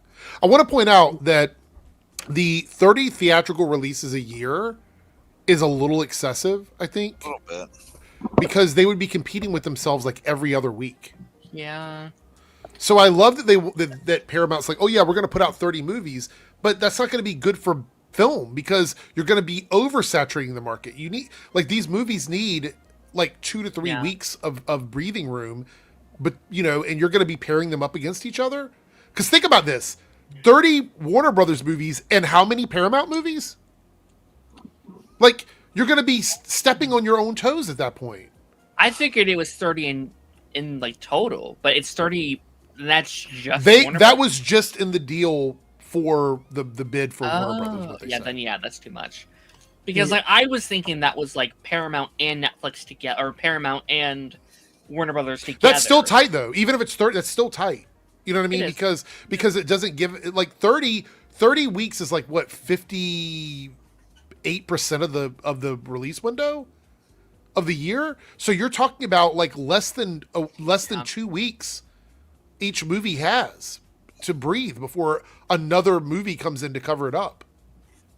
Hey, I got to get going. Okay. But I will say this before I go. The way things are going at Paramount right now, I am very concerned for my beloved Star Trek franchise. I think, I hate Chris Gore. But he just announced he's doing the funeral for a franchise for Star Trek, like he did with Star Wars. I think this might be the right one time where he's on the money, but not for the reasons he thinks he is. Yeah. Okay. So, well, have a good night, Joe. We'll chat with you later. All right. Yeah, I saw the chat there. I was going to give him a moment. Also, I want to say that, it's really sad to see that the political space that we're in has become so overbearing that we cannot even just have like TV and media without having to deal with this. Right. Like I wish that stuff would just be like kept separate from entertainment. I want to point out, and Darren, I know you want to say something, but I want to point out quickly that when they were saying that wokeness and all that was taking over movies and TV shows, it wasn't anything like this. There was no massive billionaire buyout of studios to turn them woke or to push woke messaging or any of that. They just complained about movies that Disney made. You know what I mean? Oh, every Disney movie is this, that, and the other. That we never saw anything like this. We literally have a company with Paramount looking to foreign investors to come up with dark money to buy out a legacy studio. There's nothing like this, directly like this, that we've ever seen when it comes to political messaging. So it is different. I just want to point that out. So, Darren, what were you going to say? No, I just I don't really know, to be honest. Like I feel like it used to be this big thing where it's like, oh, like we can talk about politics and still be friends, or like, we can agree to disagree. But I think just like too much has changed. I think it's too involved. I think there's too much like morality on the line when it comes to politics now. And again, like we talked about this like about a year ago at this point, Eric, but like we said, I said at the beginning of the year, it's going to be very hard to talk about our favorite movies and TV shows and not get a little political. And it got so much worse than I possibly could have imagined. I thought like, oh, Homelander's a little bit like a blank person, a little bit like this, and we'll have to reference it. This is like, oh no, like to talk about the entertainment industry, we literally have to talk about the White House. Yeah. And that is a line I really wish we didn't dive into. I want to remind everyone that I said this earlier. I didn't have to talk about Trump at all during the first term when it comes to entertainment, because it wasn't like this. This is a different level of like intrusion into our personal lives. Our federal government should not be this involved with our day-to-day life. Yeah. Should not be. It is unhealthy. They don't give a shit about any one person's day-to-day life. So I hate that I have to do it, but now everybody was like, oh, Eric, why did you start a second channel to talk about this culture stuff when you could have just kept doing what you were doing and ignoring it? I guess it looks a little stupid now, considering I saw the writing on the wall like 3 years ago when I started the Debugs channel. And it's like, listen, people, why are we always going to talk about this? Like, people don't realize this. It has never been this ridiculous, embarrassing, and dangerous outside of nuclear threat. In the 60s and the 80s and all that stuff. Like, again, there's been a lot of normalization of stuff that should be simple, unethical stuff, simple stuff to label as disrespectful, unpatriotic. And as a kid, I had my issues about patriotism because, well, You know, do people forget the scars of the past and all this stuff? And like, again, I'm not trying to make it about me, but like I have to look over my shoulders every day because I don't know what's gonna happen. I told the boys, I'm like, if you don't hear from me, like, don't be surprised if it's so and so if this happens. And I hope one day things get better, so I don't have to worry too much about that. I stopped taking my posts and stuff because sadly history tends to repeat itself in different manners. I hope one day I don't have to worry too much about this stuff. But in my 20s and 30s and possibly in my 40s, I'm gonna have we're effed. We are effed. You know, I always joke people, you know, talk about the X-Men. The X-Men are so woke. I'm like, the day the X-Men are no longer relevant, I think even the X-Men creators and contributors to be like, okay, we finally learned our lesson. You know, the people behind Andor, they weren't really aiming to like speak about what's happening in the times. It's just that they look at history and they're like, okay, well, when people tend to do this, this, and this, and say this, this, and this tends to happen. And in some avenues like this, it helps us deal with it. I've told you guys how much Andor helped me deal with a lot of stuff. How much X-Men 97 helped me deal with a lot of stuff. It's just I don't have to tell everybody about it all the time. But like, if we don't talk about it, A, we'll go mad, and B, we're planting our heads in the sand. Now, I'm not telling everybody here and everybody who's watching that we have to talk about it day and night, but we can't ignore it. It's getting ridiculous every day, and it's getting dangerous every day. The reason why people called those IPs and other ones in a similar vein, you know, the reason why they called them woke or dismissed them, said, oh, this is just propaganda and agenda. I'm going to go ahead and say this right now. You guys can harp on me for this statement however you want. The reason why they called those products like Andor and X-Men 97 woke and all the other labels that you can think of is because those shows had conversations that people weren't ready to have. No, I agree with that. When I hear people complaining about Star Wars and how much it's never been like this before, I always love to have. I should have shared, you know, have it saved, the linked up, but there's literally an interview not too long ago between George Lucas and James Cameron. And James Cameron literally flats out asked him, it's a very, you know, the rebels are, you know, we'd be labeled as terrorists and the Empire as the authoritarianism. Like, were you thinking about Vietnam? And George Lucas flat says yes. He says yes. I was thinking about Vietnam. He said, yeah, I don't know if he said in the interview, but at one point they shot a scene for A New Hope where he says, I'm not waiting for the Empire to draft me in. And it's just like, this was in 77.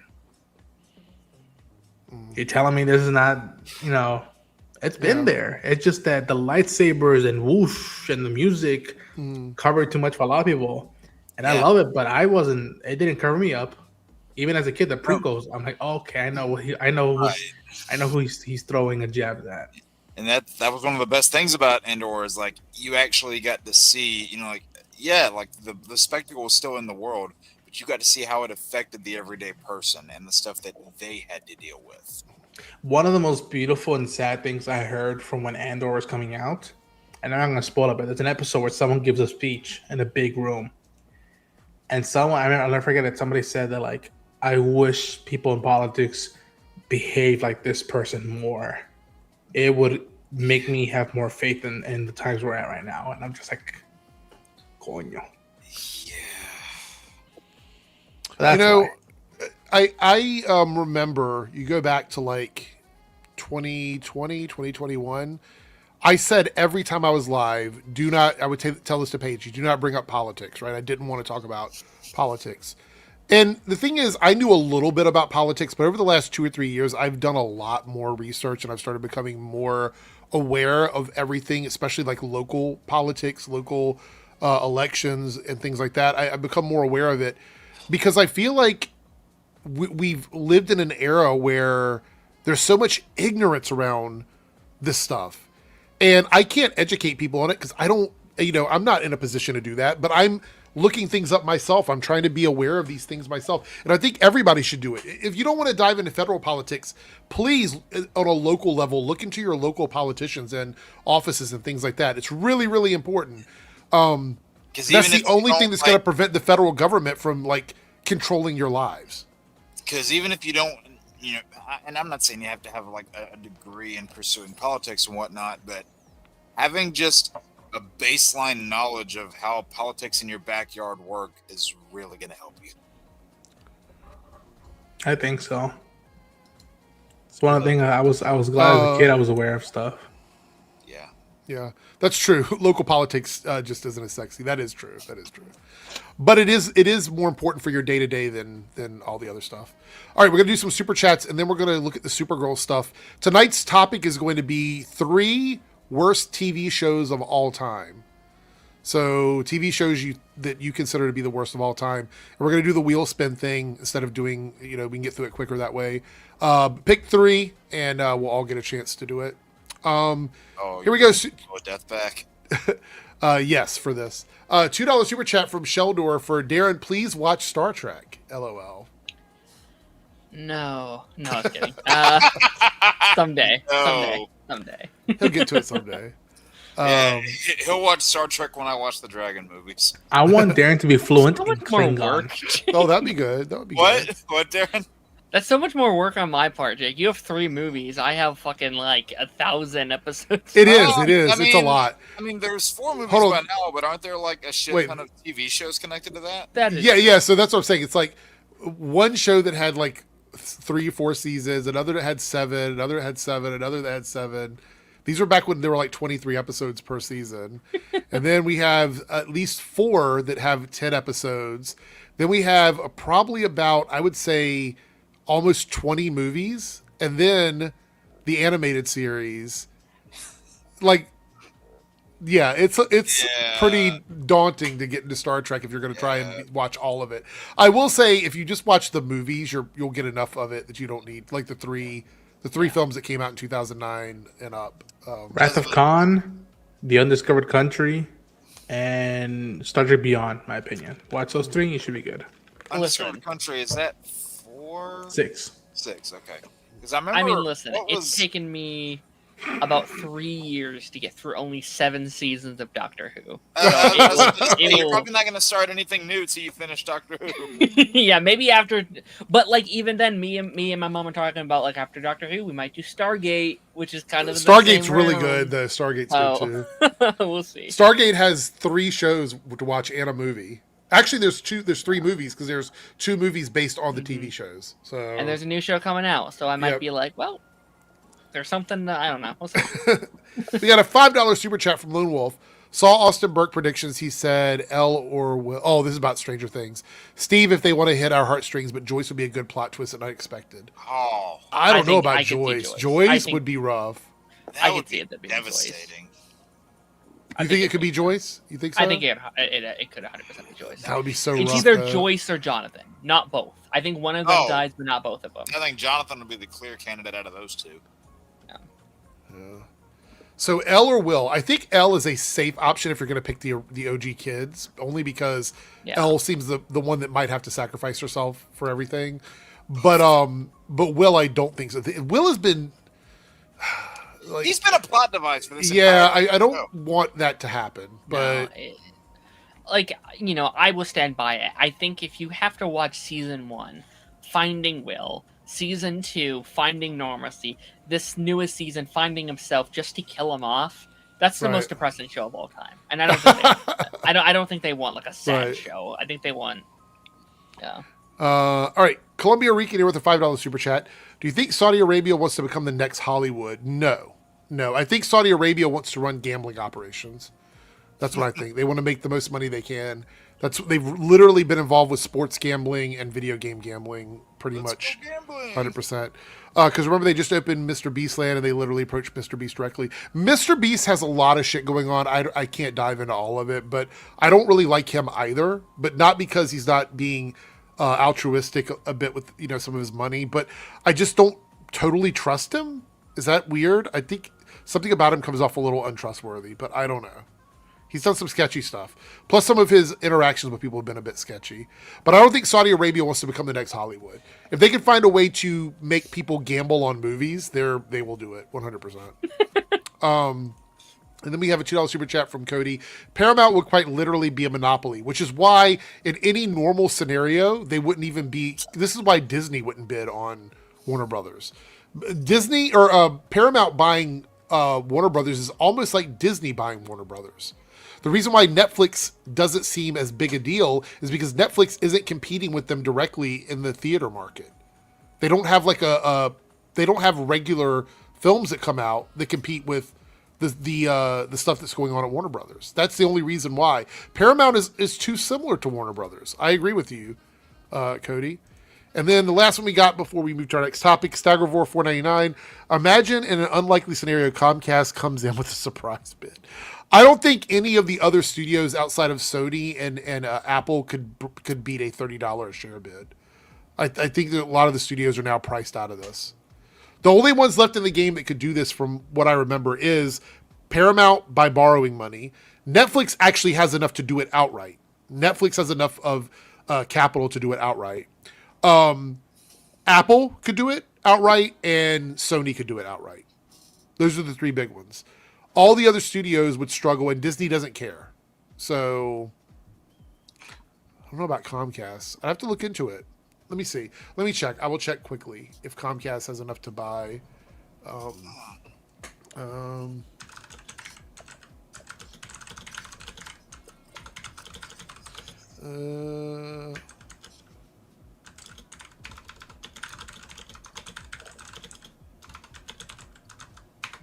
right, let's see what we got here. Look at some numbers.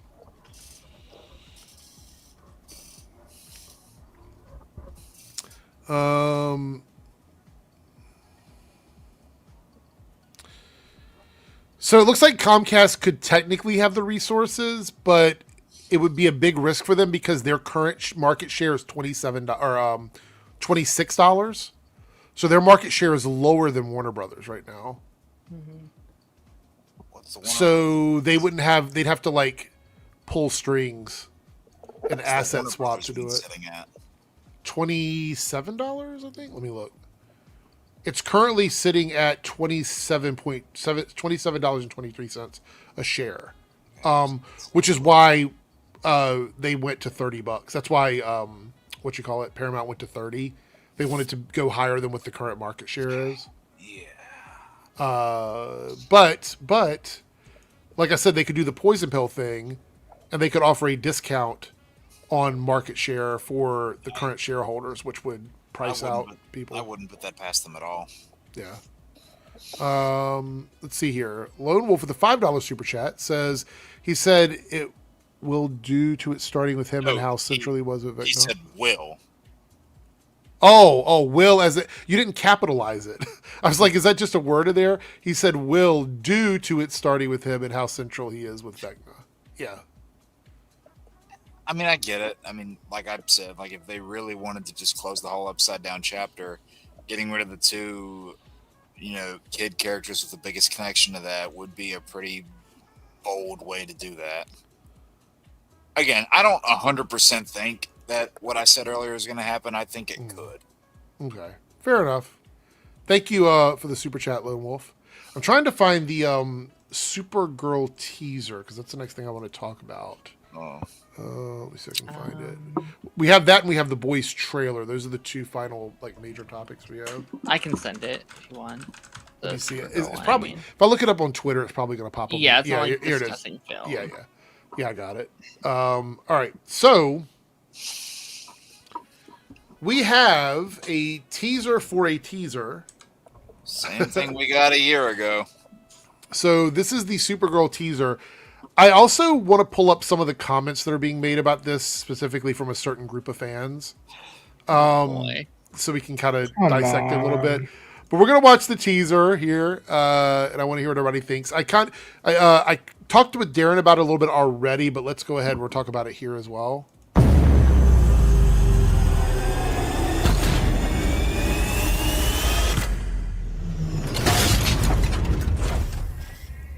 That's all we got. That's it. And people are feeling a certain kind of way about it. What are your thoughts on this teaser, and when do you think this is going to drop? Just curious. Thursday. I think Thursday. I dig it. It's only 10, 20 seconds. The best compliment I can give it is that I've had the Supergirl Woman of Tomorrow book for a while. It's And so because of good. this, I was like, you know what? Let me see if I can read it before the trailer drops. And I'm already a third of the way done. And the book is fantastic thus far. And just seeing those cannons of that ship, I already know who that ship is. And I'm like, Yep. ooh. You're gonna have to let me know what you think when you finish it. Yeah, I'll probably do a video before the trailer drops, hopefully, and like do a review on it. But like, I've been pumped for this movie. I am a huge fan of I, Tanya, the film. Millie just came in swinging with House of Dragon, and let's just say that the rumors of maybe a particular pop song being used in the trailer from a certain artist, I've been just hearing that artist's music over and over again as I'm reading that book. So this teaser announcement has been doing some work on me. So I'm very pumped to watch the trailer. Yeah. I love, say what you want about James Gunn and the current era of DC. You can have various opinions on that, but I think on the marketing side they've been killing it. I think they killed it with Superman. I think Peacemaker had decent marketing. And they're already marketing it exactly how they marketed Superman. This time last year, we had a teaser for a trailer, and the trailer in December. Yeah. And they're going the same route, and it worked for them then. And I think it's going to. I don't know. I think it's gonna hopefully do its job. I don't know. I think I think the marketing needs to be even better for this one, though. Not to go back into what we were already talking about. But June is fucking packed. There's a lot of competition. Summer is just packed. You have to wow people. This trailer can't come out and we're like, meh, I'll take it or leave it. You need to wow them. People need to be like, I need this movie right now. You need to wow them better than you did Superman. Because Superman already had a little bit of guarantee on it, right? We didn't know it was going to do as well as it did. But we knew people were going to show up for Superman at least a little bit, right? Supergirl does not have that bubble around it. On just it's not as iconic as a character, one. And two, let's just be honest, she's a woman, right? A woman has, in this superhero comic book space, it's harder to sell the audience. And I hate that that's the case, but it is the case. It unfortunately is. Yeah. So you have to wow people. You have to make people want to come for this. And I mean, the only movie with her name in it is like one of the most crapped on comic movies of all time. So, like, just that history doesn't help there either. But I think that they're definitely on the right track with this movie. And granted, I've made no secret of this. I have been not the biggest fan of Gunn's DC stuff this year, but I do think what's going to happen, especially with the marketing of this movie, and let's just say some trouble that one of the stars got themselves into. Jason Momoa is probably going to be very, very heavy in the marketing for this movie. And you know what? That might be a bit more of a draw to people. And this could end up being like the biggest red herring ever, because they'll probably market him heavy because they can't market the other antagonist right now. So they're probably going to market him heavy, and then maybe he's probably not going to be in the movie a ton. And I'll just say this too.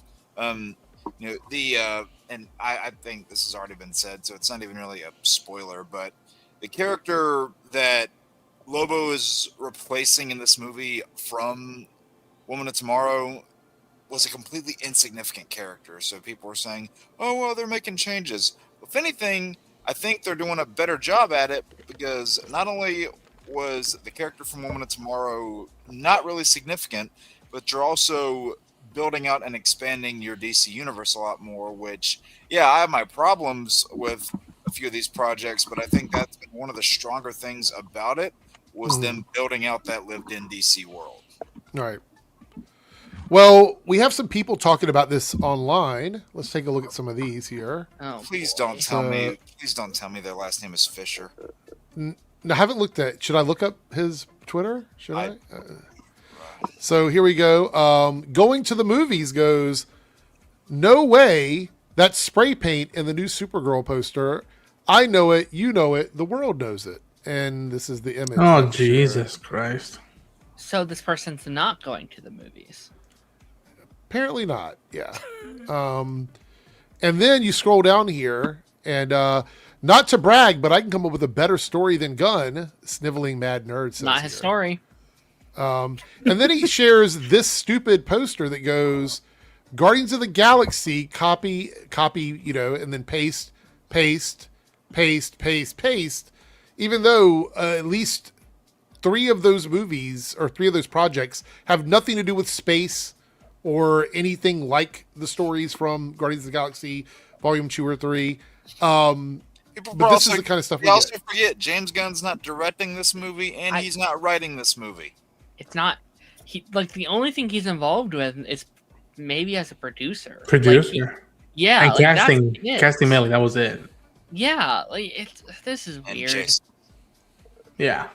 Like, if you're hating on this, you have to also hate on the comic book, which is one of the most successful, modern comic books of all time. It seems like when this was announced, this was sold out. Like, it took a while for people to get new prints of it. Oh, look, people are tagging him and all this stuff. What the fuck? It's stupid. And you, Snyder idiots, asking why they hate you so much. Yeah, it's just crazy. But then I saw also that a response to this was somebody who's posting it. It's actually crazy that James Gunn is promoting drugs and alcohol misuse in his DC universe. I'm so glad I don't spend on the internet too long. I'm so glad I don't spend that much time on the internet. Fuck, man. Yeah. I'm just Yeah, Ronan, the things that you repost are a lot better than this. Oh, yeah. You kidding me? No, then we have this over here. The DCU has the most boring teasers ever. Keep in mind, this is just a tiny, tiny snap of the trailer to get you excited for the trailer. So it's not even this is not them doing the biggest thing, right? But it says the DCU has the most boring teasers ever. You can't even tell it's from DC. And yet you still have people in the comments saying, oh, hell yeah, this teaser is so awesome. It got me so hyped. It gave me goosebumps. The bar is on the floor for DC. For them saying DC has the most boring teasers ever. So that's not factual. Say tomorrow that trailer or teaser of a teaser comes out from Marvel, and we see a green cloak flap into frame. They're going to treat that like it's the biggest thing since sliced bread. And you know that's going to happen. That's such a weird... Okay, I can kind of, sort of, maybe possibly see the teaser thing, the boring teaser thing, because I do understand the Lanterns one was pretty bad. And that first Superman poster was also not the greatest. The one where he's yeah, I like it, but I can understand why people don't. I think the part of this that doesn't make sense to me is that you can't even recognize it's DC. They show the Superman, the crests. Logo, that is arguably the most iconic symbol outside of the fucking cross. Mind my language. I should not have cursed. I love you, dude. Yeah. But look, right there at the end of the teaser. Is the big ass the Supergirl. I don't know about that version of it, Darren, but I get your point. Still, I would say looking at this version, you would still know what it is. People see that and it's oh, that's Superman. People know that, or the crest. I know it's technically not Superman, but the same symbol. On the internet, you could look at God damn it! Look out. Well, we have one more, everybody, and this one is a video clip from someone named Harsh Critic, who I've avoided talking about. But let's see what Harsh Critic has to say here. This is a person that I've not watched their content. They just brought it up. It said fucking DC Studios on the thing. Yeah. So, once you start putting out crap movies, people stop showing up. So this is from Wayne Bruce, 73. Made $1 billion. Supergirl teaser trailer sucks. All right, cool. # restore the idiotverse. All right, let's see what he says here. Can't even hear him. I think it's better that way. Yeah, me too. Well, it's not working. Okay, hold on, let me. No. Yeah, no, we can't hear it. I'm glad you said something, because it's so. you wouldn't have heard movies. this. We only had one movie. It's so weird to say, like, this movie sucks. This movie's gonna suck. We've seen nothing from it. We've seen. All right. Well, I mean, Let's Darren, see. you don't know. This guy might have seen it early. Well, let's see. Well, a lot of people say they saw the full trailer already. I don't know if this person is one of them or not. The But leaks are- Okay, yeah, I have seen a couple people say they saw all right, it early. here we go. It sucks for movie theaters because again, movie theaters it's going to have a hard time getting attendance. I mean, it's safe to say that the movie business is going to go down year after year after year if Hollywood don't get it together. Hey, guess what? You're shit talking it. You're still gonna go see it in the theater. I'm just. This is so enlightening. I've never heard any of this information before in my life. First I've heard of it. I mean, at first I was like, "Oh yeah, he's right. This the Netflix shit is going to affect the movie theaters." I don't think that's what he's talking about, though. No. No. All right. Let's see. And I think they're too far gone. You know, once you start putting out crap movies, Hey, Darren, people look, he's stop wearing a showing up. cross. That's You hear just not that? true. Wait, did DC Studios put out movies Darren, except do you hear Superman? what I That's the said? only movie. I said, look, Oh, he's sorry. wearing a cross. Oh. I mean, Yeah. Yeah. that's just factually incorrect. I Like, don't care. once you start putting trash movies out, it's too late. Minecraft made $1 I billion. was just about to I- say that. no, People I- show up I- for dumb movies all the time. What are we talking about? Lilo and Stitch. Most people hated that movie. They showed But up in also, spades. but also, guys, the opposite it happens, right? So you have a movie like Thunderbolts that is arguably one of the best Marvel movies in a really long time. It doesn't do great at the box office. You know what I mean? Yeah. Like, it happens. Like, you could put out the best movie you've ever made, and it still might not do well at the box office. Yeah. So, but let's see what he's I mean, cooking. I mean, We got a and little bit that's more. been the case for decades. Yeah. See what else he's got. And what's the point of showing up when it's going to be on streaming in 4 weeks from? I will say that is probably the only valid thing he said in this, but that has nothing to do with quality. That has nothing to do with quality. It has nothing to do with how bad the Supergirl teaser is. So that doesn't really, that's not adding to this conversation, but it's a true statement. Validated, Yeah. but I also Original. would think Yeah, go. I would go out of my way as someone who does love going to the movie theaters, even if it's coming out in 4. I saw the Suicide Squad in theaters the day it dropped on HBO, and I didn't care. I was like, no, Because I'm they gonna released see it the that. same day, yeah. Yeah, I'm gonna go see that in Yeah, the I big saw it in screen. theaters too. That's part of Thank what God I killed it, did. though. Yeah. No, it did hurt it 100%. Yeah. But back then they were taking risks to see what was going to work. Whenever a studio does something new, you don't know if it's going to work or not. That stuff didn't work. That's why they're not doing it anymore because of that reason. Yep. So, And then Original you had release. movies that did so bad in the box office, like Fury of the Gods, where it was 2 weeks and then it was taken out of theaters and then thrown onto streaming. yeah. I saw it 4 twice. weeks from the original release. Sorry. Like, this is bad for Supergirl because it's just like people gonna be like, oh, you know what? I could just wait because they put Superman out in 4 weeks. I could just wait for Super. Oh, really? Not- I didn't not realize 4 this weeks. guy was. I didn't realize this It guy was not 4 weeks. It was like like, 2 months. Yeah. I didn't realize this guy was on DC's payroll. Please say more. Yeah, this is crazy, man. Harsh critic. I mean, like, what a name. I don't even know. To be I mean, honest. like, he's not wrong about the theater thing. Like, this has been a problem for a while now. I have friends and family that are like, they like the movies, but it's like, yeah, but I have 3 kids and we have one job in the family, and it's easier to see a movie at home. Like, they are right about that. That is a very real thing. Yeah, but I don't think that has anything to do with the Supergirl teaser.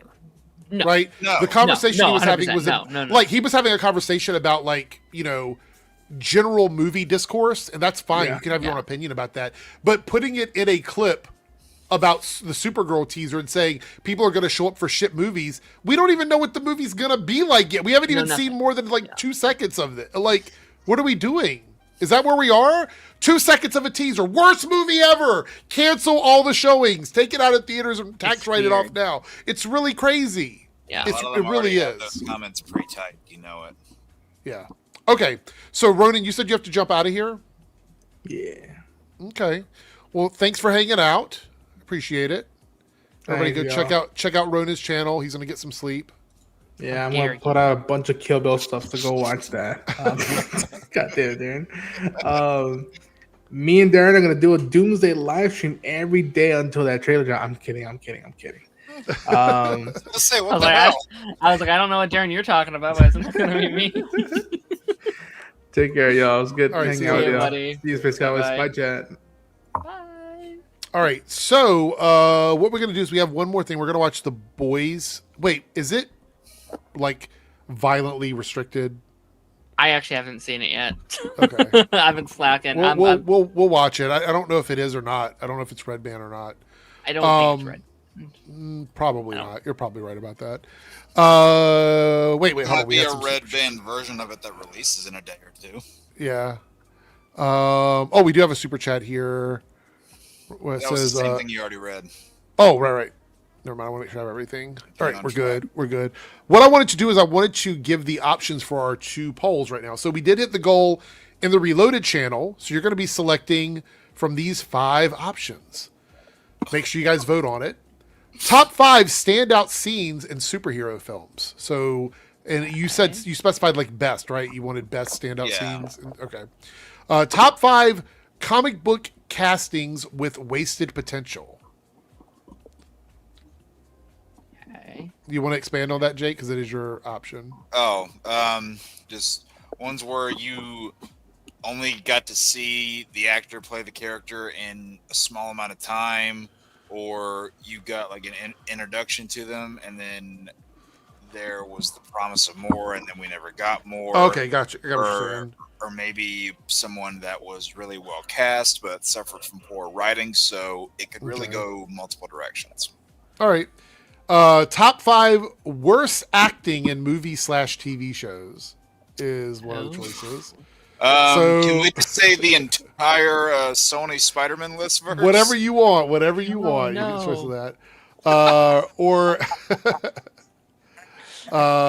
I should say top 5/top 3 because sometimes it's 5, sometimes it's 3. But Yeah. honorable mentions usually end up in 5 anyway. Top 5 best superhero costumes of all time is one of them. So Yeah, I already made my list for that one. yeah. So we'll see if that one comes up. All right. Over on the Debunks channel, we are 3 out of 5 super chats. So 2 more super chats of any tier will get us to this.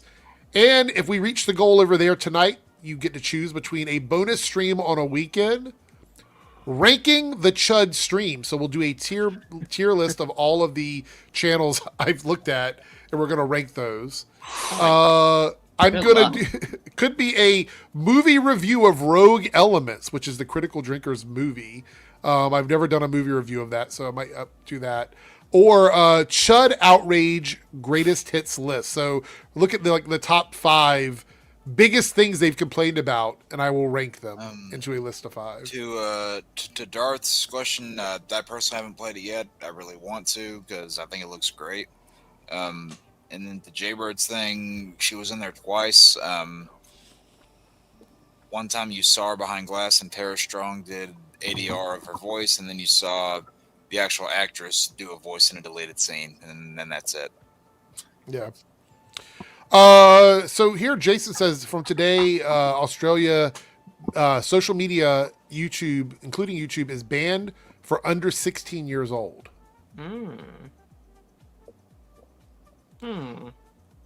Meaning if you're under 16 and you try to enter your age in, it won't let you access certain things. I want to put it this way, though. I remember when I was under the age of 16, I wanted to do something. I would just lie about stuff. So, Yeah, people have been Yeah. doing that. You see 10-year-olds with Facebook accounts out there. So now I do know that there are some systems, like not all of them, but some of them will include some sort of ID check or something like that. But if your Yeah. parents just want you to use the phone, and they're like, "I want you to be able to scroll endlessly on YouTube Kids," they're going to they'll enter their ID in, and then you'll be able to access it. 16 feels very high. I don't know. I can get to a point, but I think if you're 16, you should be allowed on YouTube. I don't know. I want to say this. I think the issue is websites like Twitter, TikTok, YouTube, they're not moderating properly. Yeah. That's the issue. They have all of these organizations actually pushing propaganda now. Before, people were saying, oh, they're pushing propaganda. It wasn't really like that. There was dumb shit on there, but it was mostly brain rot. Now we have outlets like Twitter and other places pushing propaganda. I think Australia doesn't want that stuff to be spread to their kids. That's a problem. Right. And to Jason's point, they use YouTube in schools on a regular basis now. Yeah. So. I think, there's content like generated for the younger kids. I'm more concerned about like TikTok for children. Like there is no, like with YouTube, you can modernize it to a point for your child, right? You can moderate it. Yeah. Like you modernize. Sorry. But like you can like direct like what channels they're seeing and what you can't do. Like there's elements of that with TikTok. They're endlessly scrolling. My 11-year-old stepbrother, and he's a bit older now, but like a couple years ago, he's just swiping right down, and it's like bad stuff, like stuff I was like very appalled that he was watching at like age like 8, and I'm just like I don't. This isn't healthy. This cannot be healthy. Like you're scrolling through, you're scrolling through TikTok, and then all of a sudden you see like completely unblurred footage of stuff you would see on an Orange and Black site. Like, it was really bad. So I want to point out what Harrison is saying here. I'm not in total support of what Australia is doing, right? I'm not saying that I agree with them censoring the internet for people of certain ages. I think that they're just fed up with it, and what's happening is parents aren't doing their due diligence. They're not watching their kids closely enough. And this happens a lot in this country, where I see the parents are lazy about letting their kids do things without keeping up with what their kids are doing. And I'm not talking like being over their shoulder 24/7, but there are tools. Like if you have a phone plan together, you can keep track of what your kid's looking at. Like it tells you what they're looking at. You can see that. There are moderation tools that you have as a parent that you can do yourself. Like you can go through and set moderation tools on the internet. On the Wi-Fi, you can have a separate, like on most modern routers, you can set up a separate outlet for your kid to use that has a firewall that blocks certain things. You can block those things off that firewall. You can go into your account, set that up. There's VPNs you can set up to do the same thing. There's so many things you can do to protect your kids if you want to. They just don't do it. This is the same argument I think we have with like video games, where it's like this video game is like hurting rotting the brain and like corrupting.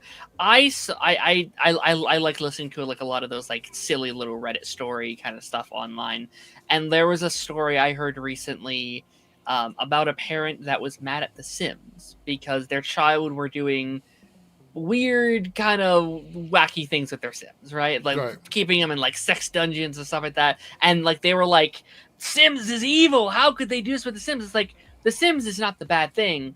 The bad thing is you're not watching what your child is doing on The Sims. You have to be paying attention and teach your child why that is not okay, and what maybe that's something you need to talk about as a parent. But they don't want to parent them. They just want to have it and like leave me alone, and that's concerning. So I'll say the thing that's gotten me, and this happened. This is a long time ago at this point, but I still see. I still see versions of the same thing happen, where like say somebody's playing a mature rated game, like whether it's Elder Scrolls, Grand Theft Auto, Bloodborne, whatever, and somebody who's playing a mature game for a mature audience, say they make an adult joke about insert topic here. It could literally be whatever, and they would get comments saying, I enjoyed watching these videos, but I was appalled at these sort of jokes that you made. I'm sitting here thinking, so you're choosing to play and watch a video game that has a mature rating, and then whenever you see that M on the bottom corner, it says that the game may contain blood and gore, strong violence, language, sexual innuendos, etc. And yet they choose to watch a video on the internet of a person playing said video game, and then they get offended by strong language and innuendos. Sorry? And don't get me wrong, there's a time and a place for jokes like that. Like, it definitely, the context and time definitely doesn't matter. But whenever people will make some sort of mature joke like that, and then they'll just get hate comments or emails sent to them saying, "Man, this is really immature of you to say. You need to really grow up." It's like a lot of the people that say things like that, it often speaks to their maturity level, and oftentimes they're the ones that need to grow up. Yeah, that's true. Sorry, rant over. I just had to. That's really all right. me. All right, so we're going to watch the Boys trailer, and then we're going to do our list. So here we go. This is the Boys Season 5 trailer. This isn't a teaser, it's the trailer, I believe. Yeah. And it is a little over 1 minute and 40 seconds long, so this might be removed. You guys know how it is. Prime does typically claim videos, so this will probably be removed from the stream. However, at the end, we will give our comments on the trailer, so if you'd like to watch it yourself and you missed it, head over to any of the many outlets that has this uploaded. Watch it over there. Let's go ahead. I hate to break it to you guys, but this isn't a trailer for the boys. This is a Supernatural reunion. I was gonna say there's 5 Supernatural casts this season. Yeah. Look at that. Holy shit. I'm so excited. Yeah. So I did see, where is it at here? It looks like there's some like super religious hero dressed with like a cross and stuff on. Did you see that? Where's it So at? something. They were like in a church or something. Yeah. Where's it at? Which What? makes sense. I mean, this season's, I don't know, like, it all ended in a church. I don't know. Last season it became very political, and this season we're literally in the White House. So, Yeah. so I can see kind of where we're leading with a lot of this stuff. There's a lot of Gen V stuff in here too. Oh, Mhm. fucking John Carlos in here? Yeah. Yep. Oh, okay. Yep. He was in the seasons you saw. He was in season 2, I think. Gosh, I don't even know what he's covered in. The Deep is dead. Deep is Here we such a- go. Oh, Yeah, this seems He like looks some like sort of Elvis. yeah, he looks like some sort of like It mighty al- gemstones like It superhero or almost looks something. like he's wearing the fucking Deathly Hallows symbol. well, I mean, like that was the shit we were singing in like Gen V, where like Firecrackers like, God bless Jesus and God bless Homelander for protecting us. It's like, oh my What? god. Look, it would not be, for me. I wouldn't put it past the boys to make this character like say that he's Jesus or something. You know what I mean? Like he's the second coming of Jesus Yeah. because he is Can a we- soup. Can we go to that final shot of Homelander fighting somebody? Yeah, right here. I hadn't saw the trailer up until this point, but I did see this shot online, Yeah, and people are like, this has to be someone really strong for him to be fighting back like this. yeah. Is that Ryan? Like, is he killing Ryan here? Is that there a would be- time jump for this season? Have we confirmed a time jump at all? I don't know. Because I Ryan's think- going to be older. That actor's going to be older for sure. I think they confirmed something. I think there is a time jump. I don't remember what. I think it's like 6 months after Gen V season 2, maybe something like that. I mean, to be fair, there has to be because Gen V season 2 had to happen because that's where Mm-hmm. we are chronologically. But also, they could say that he's aged up a little bit because of the V that he's on, and he's like Mhm. a soup, and maybe he just matured a little bit faster. Yeah. Looks good though. Yeah. I just need them to stick the landing, because I liked Gen V season 2 quite a bit. I was not a fan of the Boys season 4. Like, it kind of lost me. Yeah. Wait, you mean a show about superhero? Dog characters knot. had a bad season 4? Didn't he die? Didn't he die in the Boys season? I mean, Gen V season 2, or can he just come back? Maybe he's like Wolverine. Maybe he like comes back from a drop Yeah, of blood okay. or something. I'm okay with that. I'm also curious about Butcher just being back in the trailer. Yeah. Like, I kind of wish they maybe showed him separated a little bit, because like the Mhm. season ended with Butcher leaving. Like, Butcher's gone insane. He's out of the team. So Right. Would you say? I it's guess we'll mine? figure that out. hmm? All right. So before we get into this, we are 2 super chats of any amount from hitting the goal in the Debunks channel. If you'd like to support the channel at all, $1 counts and it gets us closer to that goal. The 5 super chats will unlock the poll. So if you want to participate in that, you can. Literally any tier amount on that one. I just want to put that out there before we start talking about the topic, which I believe that I said earlier. It was 3 worst TV shows of all time. Let me get my list here.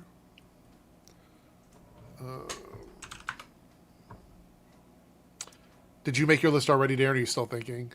Yeah, I made a couple. Most of these are like ones I've talked about a lot, though. So I'm worried. I'm trying to find some different ones, but yeah, I'm good. All right. Let's see. We did get a super chat while I was looking at my list here. Oh, it's Lone Wolf. Yeah, Lone Wolf with the Chill. I was saying. I was about to say, Darren, were you looking up there up top to see if any of those were bad TV shows? Yeah, I own good shit. I don't buy bad TV shows. Right. Well, I mean, well, then it's the stuff you didn't buy. That's the easy way. Just anything you didn't buy. Lone Wolf of the Chill Super Chat says there's a 6-month time jump that's been confirmed. Yeah, so I think that's it. We're going to see a 6-month time jump from the end of Gen V Season 2. So that should be pretty interesting. Or is it 6 months from the end of The Boys Season 4? Did Gen V happen in that 6-month period, maybe? Nobody knows. I don't know. I need confirmation on that for sure to know. I don't know where I'll get it from, but confirmation. Okay, tonight, tomatoes are bad, pizza slices are good. So, after Season 3? What? Wait, what? What? 6 months after Season 3? Maybe they 5? mean Season 2, and like Gen V. Maybe they mean after Season 2. Oh, Season 4. Okay, there we go. Okay. Season 4. Yeah, so we'll find out. Okay. All right. So the wheel has returned, and the way we're going to do this is we're going to spin the wheel 3 times, but you can do honorable mentions at the end if you want to make it more of a list of 5. It's up to you. I'll always allow 2 honorable mentions. That's the way we'll do it. 2 honorable mentions. So 5 confirmed ones, 2 honorable mentions if you want. All right. Let's see. All right. Let's spin the wheel.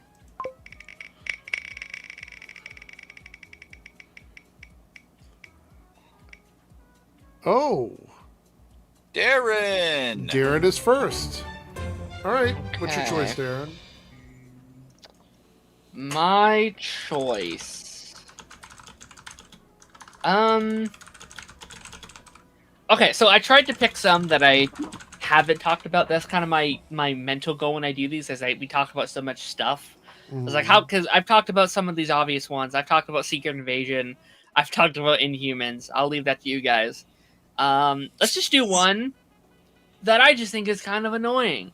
That I think every time it would come on as a kid, I'd want to kick my TV. Fucking Caillou on PBS Kids. Oh, that one bald bastard. That show's so annoying. That show, I celebrated when it ended. That's the only time I've ever done that. And then they announced a new show that was coming out, and I said, gosh dang it. Oh, man. All right. Oh, that's funny.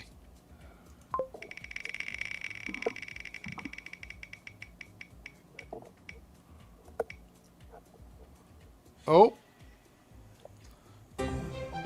There you go. You're up, Jake. So, I'll kind of start out in a similar vein to what Darren did. I won't, throw out an obvious one. Instead, I'll go with one that I got recommended several times, and I tried watching one season of it. I got told by several people, they said, oh, yeah, well, the first season's not great, but once you get through that, it's good. And if I know that going into a TV show, that really doesn't incentivize me to watch it. And that's The Office. I really don't like that show at all. Whoa. Wow. Yeah. I did not expect you going in that direction. I was waiting for you to say it. And I'm like, what? Yeah, no, I'm really not a fan of The Office at all. And, from what people have said, they said, yeah, season 1 kind of sucks, but after that it gets better. It's like, if I know that going in, I don't want to have to sit through a whole season. And from what I saw, it just didn't interest me in the slightest. So maybe that's a hot take, but yeah, that's my first one. I mean, I feel like it is for some people, for sure. I see some tomatoes already. All right. Yep. But hey, you know what? Tomatoes go on pizza, so maybe it's pizza in a roundabout way. All right. What do we got? Oh, it is me. Hey. Okay, I'm going to start out with the show that I think started out okay for what it was and then went batshit crazy towards the end, thus making it a bad show, in my opinion. Oh, God. And I know people are going to probably tell me I'm wrong because it wasn't always bad, but I feel like it went bad. It went sour. And that is a CW show called Riverdale. I thought about it too. Yeah. I feel like Riverdale, when it got bad, it was really bad towards the end. I just was not happy with it. It changed so much. It wasn't even the same show anymore. I mean, in my opinion. Am I wrong, Jake? Did you like the last like 2 or 3 seasons were almost pointless? Did it change? Did it get wild? Yes. But was it ever great before that? I don't know. Season one's pretty good. Yeah, I would argue that the early seasons were good. I like season 1. I do. And after that, it just gets weirder and weirder and weirder. I think that's kind of its strength, though, a little bit. Like, I think Riverdale's legacy is not that they had one really good season. It's that it's the weirdest show that's ever been put to screen. It's like, it's like you could have. It's like we're doing superpowers. We're doing multiverse. We're doing aliens. We're doing a throuple. That's how we like it. It is.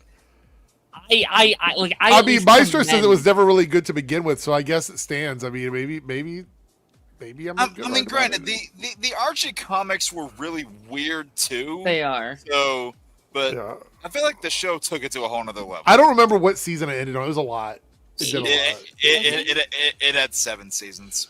Okay. Yeah. I'm curious how the movie does because they're doing a new Archie Comics movie, and they're also doing a TV show based on like one of the like werewolf runs in the comics. So try saying that 5 times fast. Yeah.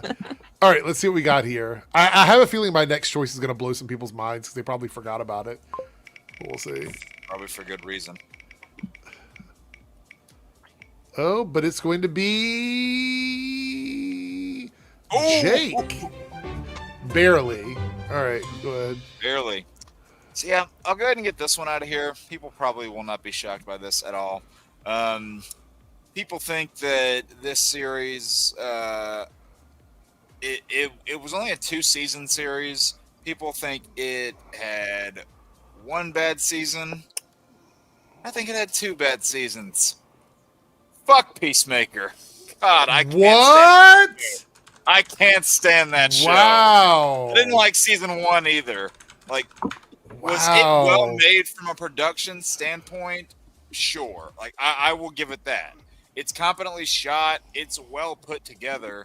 But I just couldn't give a rat's ass about Christopher Smith as a character. So that already wasn't doing me any favors. Was the last character I thought needed any sort of spinoff from the Suicide Squad. Now, I know that show has its fans. I know I'm in probably a minority there, but out of all of James Gunn's comics projects, Peacemaker is in like my bottom 3. So, yeah, I am just not a fan of it whatsoever. All right. Well, all right. We're going to move on from that. I had a feeling I was going to get tomatoes with that one. All right. All right. So this one is rough. I decided I was going to go with a cartoon show.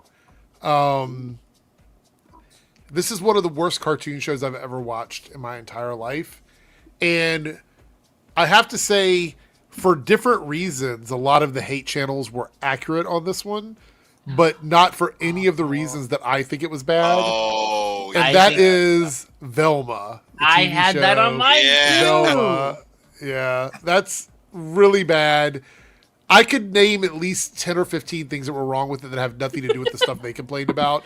It just never, ever landed for me in any way. The decisions they made for some of the changes didn't make any sense. It didn't add anything to the story. It just felt like a pointless reboot of the Scooby-Doo characters. It's one of the worst things I've ever watched. And the fact that it got a second season is crazy to me. You got some tomatoes. Well, there are some people that like it. I mean, there are people that have told me they like it. I'm not one of them, though. I don't like don't like it at all. I don't think you would ever tell you that you like it. No, definitely not. I refused to watch it because I kind of thought about giving it a shot, but I knew so many people were just hate watching it. They were like, "This is so bad. This better not get a second season." I was like, "Then stop watching it." They're gonna think that you want it. Your hate watch is giving it a second season. Like, what are you doing? Yeah. All right. There's a lot of good Scooby-Doo cartoons out there. That's not one of them. Oh. Ooh, Darren is up. All right. Okay. This one might be a little hyperbolic because I've never actually sat down and watched an episode of this. And Jake might be a little upset when I say this one. This is a show I've only watched exclusively from YouTube Shorts, but I've seen every single story arc and funny moment. Exactly what this is.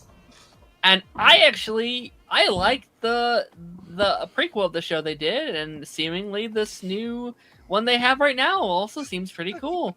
But I just think that The Big Bang Theory is a very unfunny show. Wow.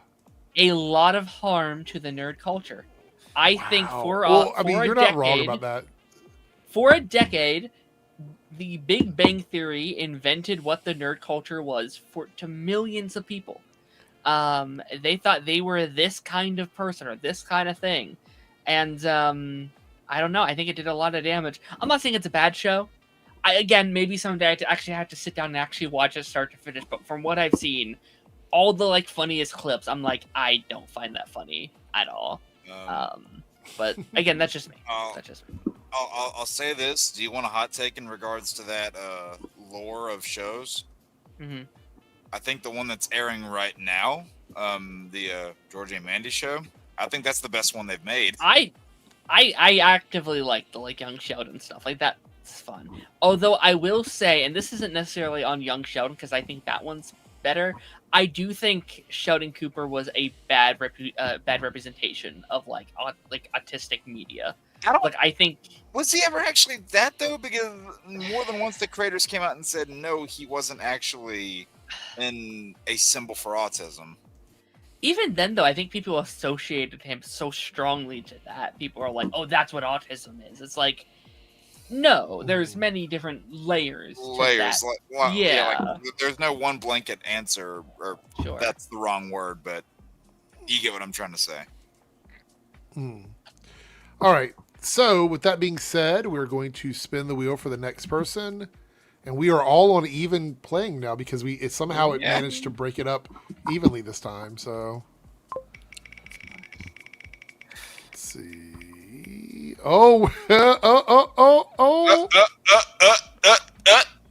Not twice in a row. Yes, Darren, twice in a row. Is it rigged? What is your last one? Yeah, it's all rigged. Chat, call out the riggedness of the wheel. Please do it. This is kind of a random one. This is a weird one, but it fits because it's holiday season. I love those Tim Allen Santa Claus. I think those are great. I think they're the classics for a reason. But the Disney Plus Santa Claus's 2-season show is one of the worst shows I have ever seen. The acting is really, really bad. The plot line just meander on. There's a lot of Republican propaganda via Tim Allen. It's a really hard watch. And season 1's fine. Season 1 is whatever. It's not good, but whatever. Season 2 is bad though. Season 2 is straight up one of the worst seasons of TV I've ever watched. And me and Lance have gone back and forth about this. Lance fucking loves it. Lance thinks it's the bomb.com. I just personally thought that's because Lance is MAGA, right? Right? Oh, never mind. Sorry. Not great. I would not. If you like those movies, I would recommend sticking to the movie. I don't even like Okay. those movies. All right, so who are we gonna get for the final shot here? If it's Jake, it's rigged. Oh, Oh, already guess called it's it. rigged. already called it. It's rigged for Jake. There we go. All right. I guess it just There we loves go. me. Yep. Really quickly, Doughboy. I didn't because I've already talked about that show in great detail. Well, we also have honorable mentions. Somebody could have dropped their honorable Yeah. mention if they want. Right. but- I've talked about that at least 5 times in these ranking. Kind of I agree. I And- agree. I agree. And Aaron, that's 5 more times than it deserves. I agree. There's a couple comic book shows I could have mentioned. Yeah. Well, very nice segue. My last one is that. And now, it's weird to talk about this one because it's almost like 2 different shows smashed into one. And it was just never able to really capture my enjoyment for any of them. And Wait, what? yeah. What's funny is that even though the first season of this is arguably like sticking the most to the source material, I think it's probably still the worst season. Darren already knows it. I don't know. Maybe. Oh. That's Batwoman. Oh, No! wow. Boo! That went in a completely different direction. I thought in my mind I knew what it was, but Batwoman, okay. I'm really not a fan of that show. I'm not. From honestly the get-go, it wasn't for me. I feel like honestly the marketing for it honestly was really bad because they put a lot of lines in there just to Oh, I stir agree. The people first up trailer and made a get lot of them- mistakes in and get marketing. them pissed off. Yeah. Yeah. And what I find hilarious is that what they should have done, and I'll stand by this, the Jake Law, okay. But what they should have done is, what I thought they were going to do was, with her show, was adapt Batman stories like they did with Arrow. That's one of the things that made Arrow as successful as it was in its early years. Except Batman existed in that universe, so they had to have Well, instead what they did is they went and adapted Batwoman books, but the Batwoman books that or the stories that they were adapting were from canceled Batwoman books, and there's a reason they were canceled. And yeah, I personally, going into this show, I already didn't like Kate Kane as a character, from the comics that I had read her in to how horrible she was in the Batman Bad Blood movie. I already wasn't a fan of the character to begin with. I was going into that show like I wanted to learn more about the Arrowverse's Gotham, more of like what their lore essentially was like. And I gotta say, their depiction of Gotham was so damn boring. I hated Batwoman's Gotham. It was the most realistic. It was the most realistic Gotham, but that also made it the most boring Gotham too. I would agree with that. Yeah. It's like, why? This did not seem like that dead city that people wanted to live and get out of, and it just seemed like Hot take. I think there. Gotham Knights Gotham was better than Batwoman's. That's one of my favorite Gothams, actually. Is it really? I think the vibes of that Gotham was great. But also from a visual aspect, like the coloring is just really dull. Whenever they would show like the flashbacks in season 1, they had that horrible drop in the frame rate to where like it was like almost cutting between the frames, like whenever they showed the Batman stuff. And they also just ruined several characters. Like they completely massacred Hush. They screwed over several villains. Like I don't know what the hell they were doing with Poison Ivy or their version of Joker. I feel like Luke Fox was like the only character in that show I enjoyed. That was such a cool Poison Ivy. I didn't really like how they just used Pamela Isley to make way for a second Poison Ivy. I didn't really like that part of it. Oh, I mean, yeah, then you probably wouldn't like season 3 because the whole thing of season 3 is making their own like Batwoman versions of those characters. Yeah, and I'll say this: aside from Luke Fox, the best thing about that show was probably Rachel Scarsden as Alice, because I thought she was actually a pretty solid villain. But after season 1, there wasn't really a point to her being around because that personal connection to the main character was gone. All right, so that brings us to me, and I wrote a lot of notes on this for my last choice. I wrote a lot of notes on it, and I have a couple audible mentions that I could go on and on about, but we're going to just talk about this one for a second, because this one was one of the ones that bugged me the most, and I think for me, it's a TV show that I will never, ever, ever, ever, ever watch again. Even if people were to pay me money, I would say no to watch this again, unless it was a $50 super chat. Then I'd probably watch it again. But get on it, guys. Get on it. The Inhumans is probably the worst TV show I have ever watched in my entire life, and it got more painful as the season went on. Bad. And I could see little bits of that show that could have been really great. For example, the casting of that show was absolutely perfect. I don't think anybody was miscast in any of the roles they were in. They were just in a bad show. First of all, the budget limitations. I wrote this here. The show went with Scott Buck, who always promises to make things on the cheap. That's what he did. The budgets were like CW. I found out it was like a CW budget for the show. So there was no way they were going to be able to do Medusa's hair on a CW budget. No way. No. The fact that Iron Fist was the better of his two shows is a sad statement. The production schedule was extremely short. They had to release in the fall. They didn't even start filming until March. Mm-hmm. So they were filming the show in March to get released in the fall. That's crazy. It was stuck as a movie. I would love to stay in that timeline more. Like, what does that movie look like? Well, Eric, I'm getting to that. So they did the TV IMAX movie thing, like a release where people thought the first 2 episodes must be like a self-contained story that introduced the characters, and then the rest of the series deals with whatever's going on. No, it was just the first 2 episodes. And yes, the very first episode, you could see where the IMAX stuff was there, but it didn't matter because it was a bad show. So it was like the quality of the show was so bad, you could have seen it in live action in front of you and it still would have looked like shit. Medusa's hair, probably one of the most important aspects of her as a character. She even has a storyline where she does actually lose her hair, but it takes a long time for that to happen. This happens within the first 20 minutes of the first episode of the show. Now, they could have kept her in that wig.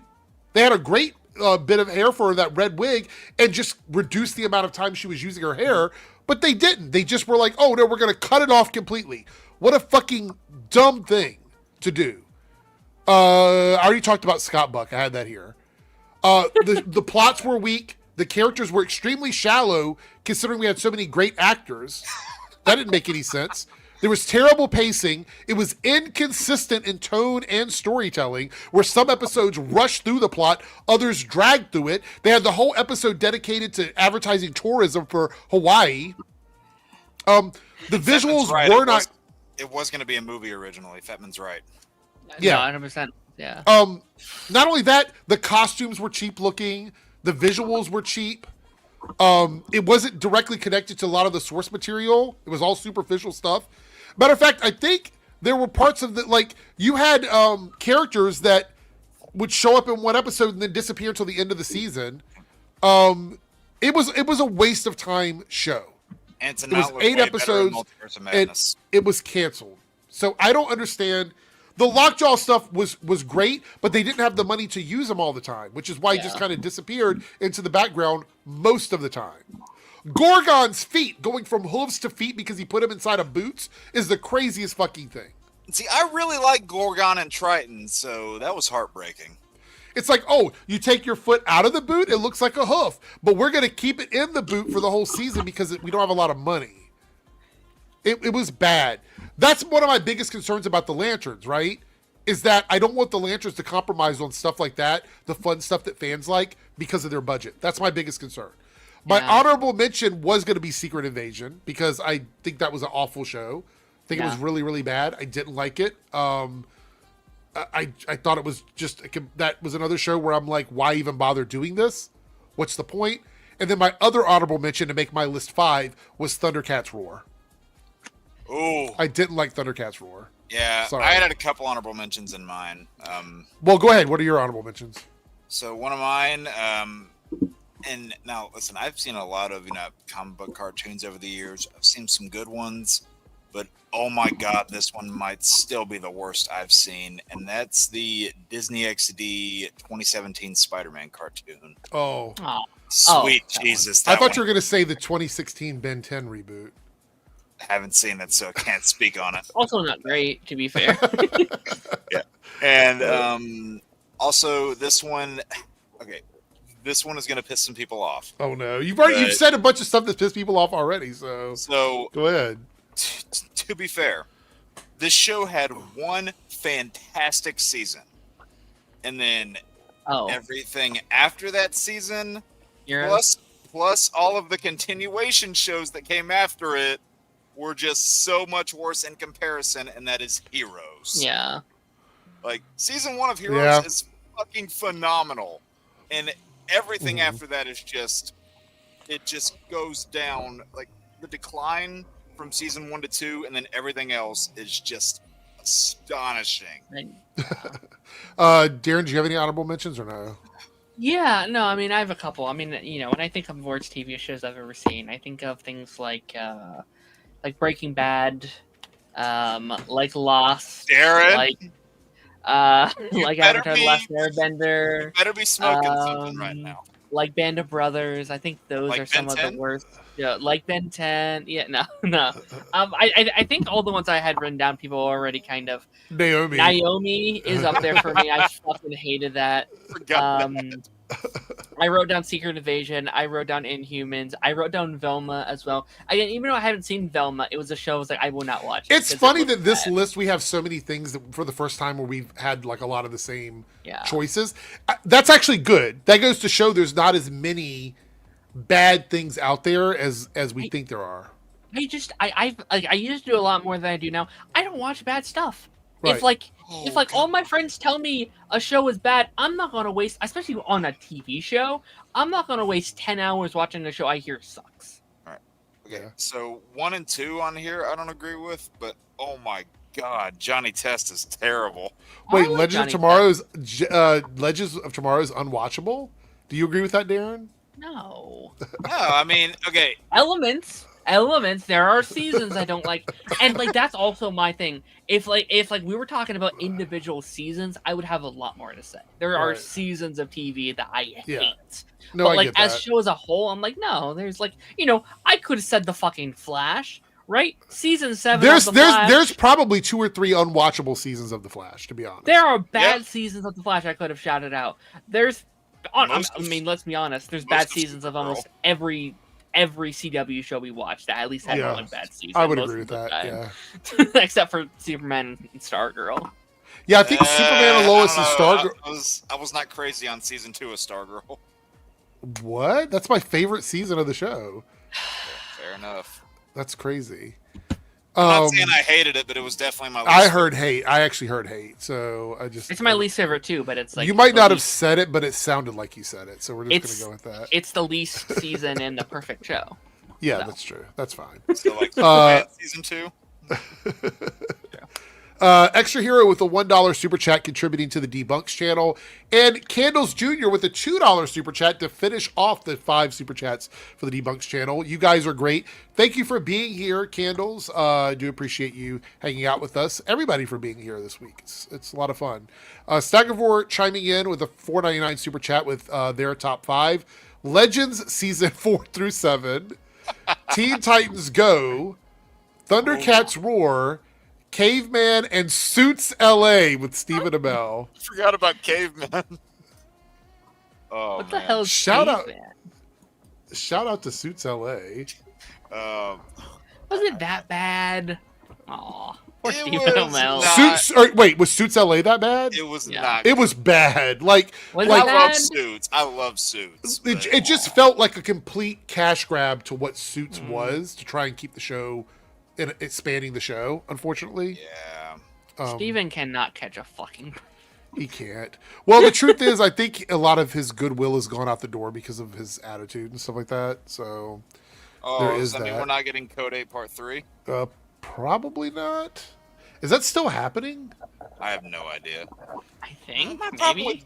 with both of those movies, like whoever is writing and directing those, I hope they finally figure out how to do a fucking ending, because the ending of both of those movies are terrible. They're really bad.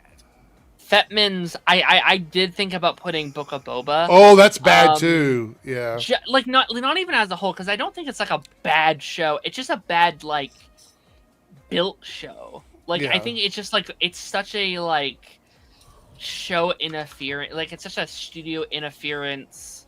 I don't know. Like at its core, it just doesn't work. Like I think both. It's two separate shows. Both work, but yeah, it's a mess. Uploaded went to a hot mess. The first 2 seasons were okay. The last season was garbage shit on a fucking brick show. It was bad. I hated it. And I like what is it, Robbie Amell in that, but the premise of the show, has anybody else watched it? Upload? I watched some of it. I didn't finish. Okay, so the premise of the show is when you pass away, you can upload yourself into a virtual world, and your family can come and visit you, and you can talk to them through like Zoom meetings because your avatar is you still living in a virtual world. So it's a really cool idea, and it didn't cost a lot of money to film because it took place in one building. Essentially, they lived in this one building, right? The problem is, by the time we get to the second season, they're like, oh, we're going to start doing stuff in the outside world because it's hard to keep these characters interacting with each other when one of them is locked away in a virtual world. It's a really difficult thing. So they do that, and then by the final 2 seasons, they're just, everything is back and forth between the real world and the virtual world, and the charm of the show is completely gone. Oh, and somebody else brought it up in the chat too. Yeah, What If was not great. I don't think it's worst of all time. No. I would say there's episodes that are bad, for sure.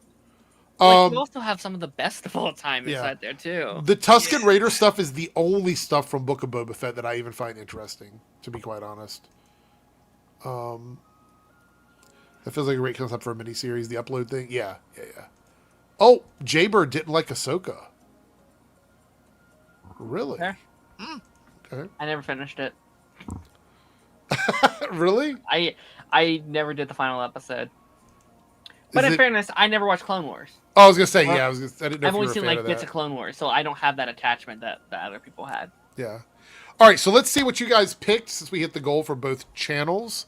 On the Debunks channel, you guys have selected, let's end the poll, that you would like me to do... What is it? Is it going to come through? Is it not going to come through? Hold on, let's see. Oh, there we go. 32% of the chat says a bonus stream on a weekend. So I will do a vertical live stream as a bonus stream on the weekend from the Debunks channel. Let me write that in here. Bonus. That'll be a lot of fun. I like doing those. I don't get to do them very often. So that's what we got over there. And then on the Reloaded channel, let's end the poll. Let's see what you guys selected. We'll be doing our top... What? Sorry, I just got upset at something. Oh my god. Sorry. That was violent. That was really violent. Be careful. I thought you'd be really excited. The list is going to be best standout scenes in superhero films. Woo! So that's the one we're doing. So Which scene from Justice League should I pick? The one where the credits started rolling.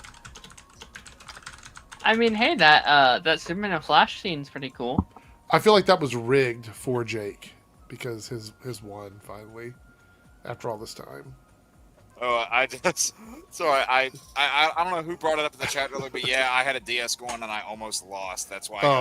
Okay. Chris says Jake is very focused and angry. I didn't lose though. And then Chris is mad about the winning one because Jake's selected it. Why does Cape shit always win these goddamn polls?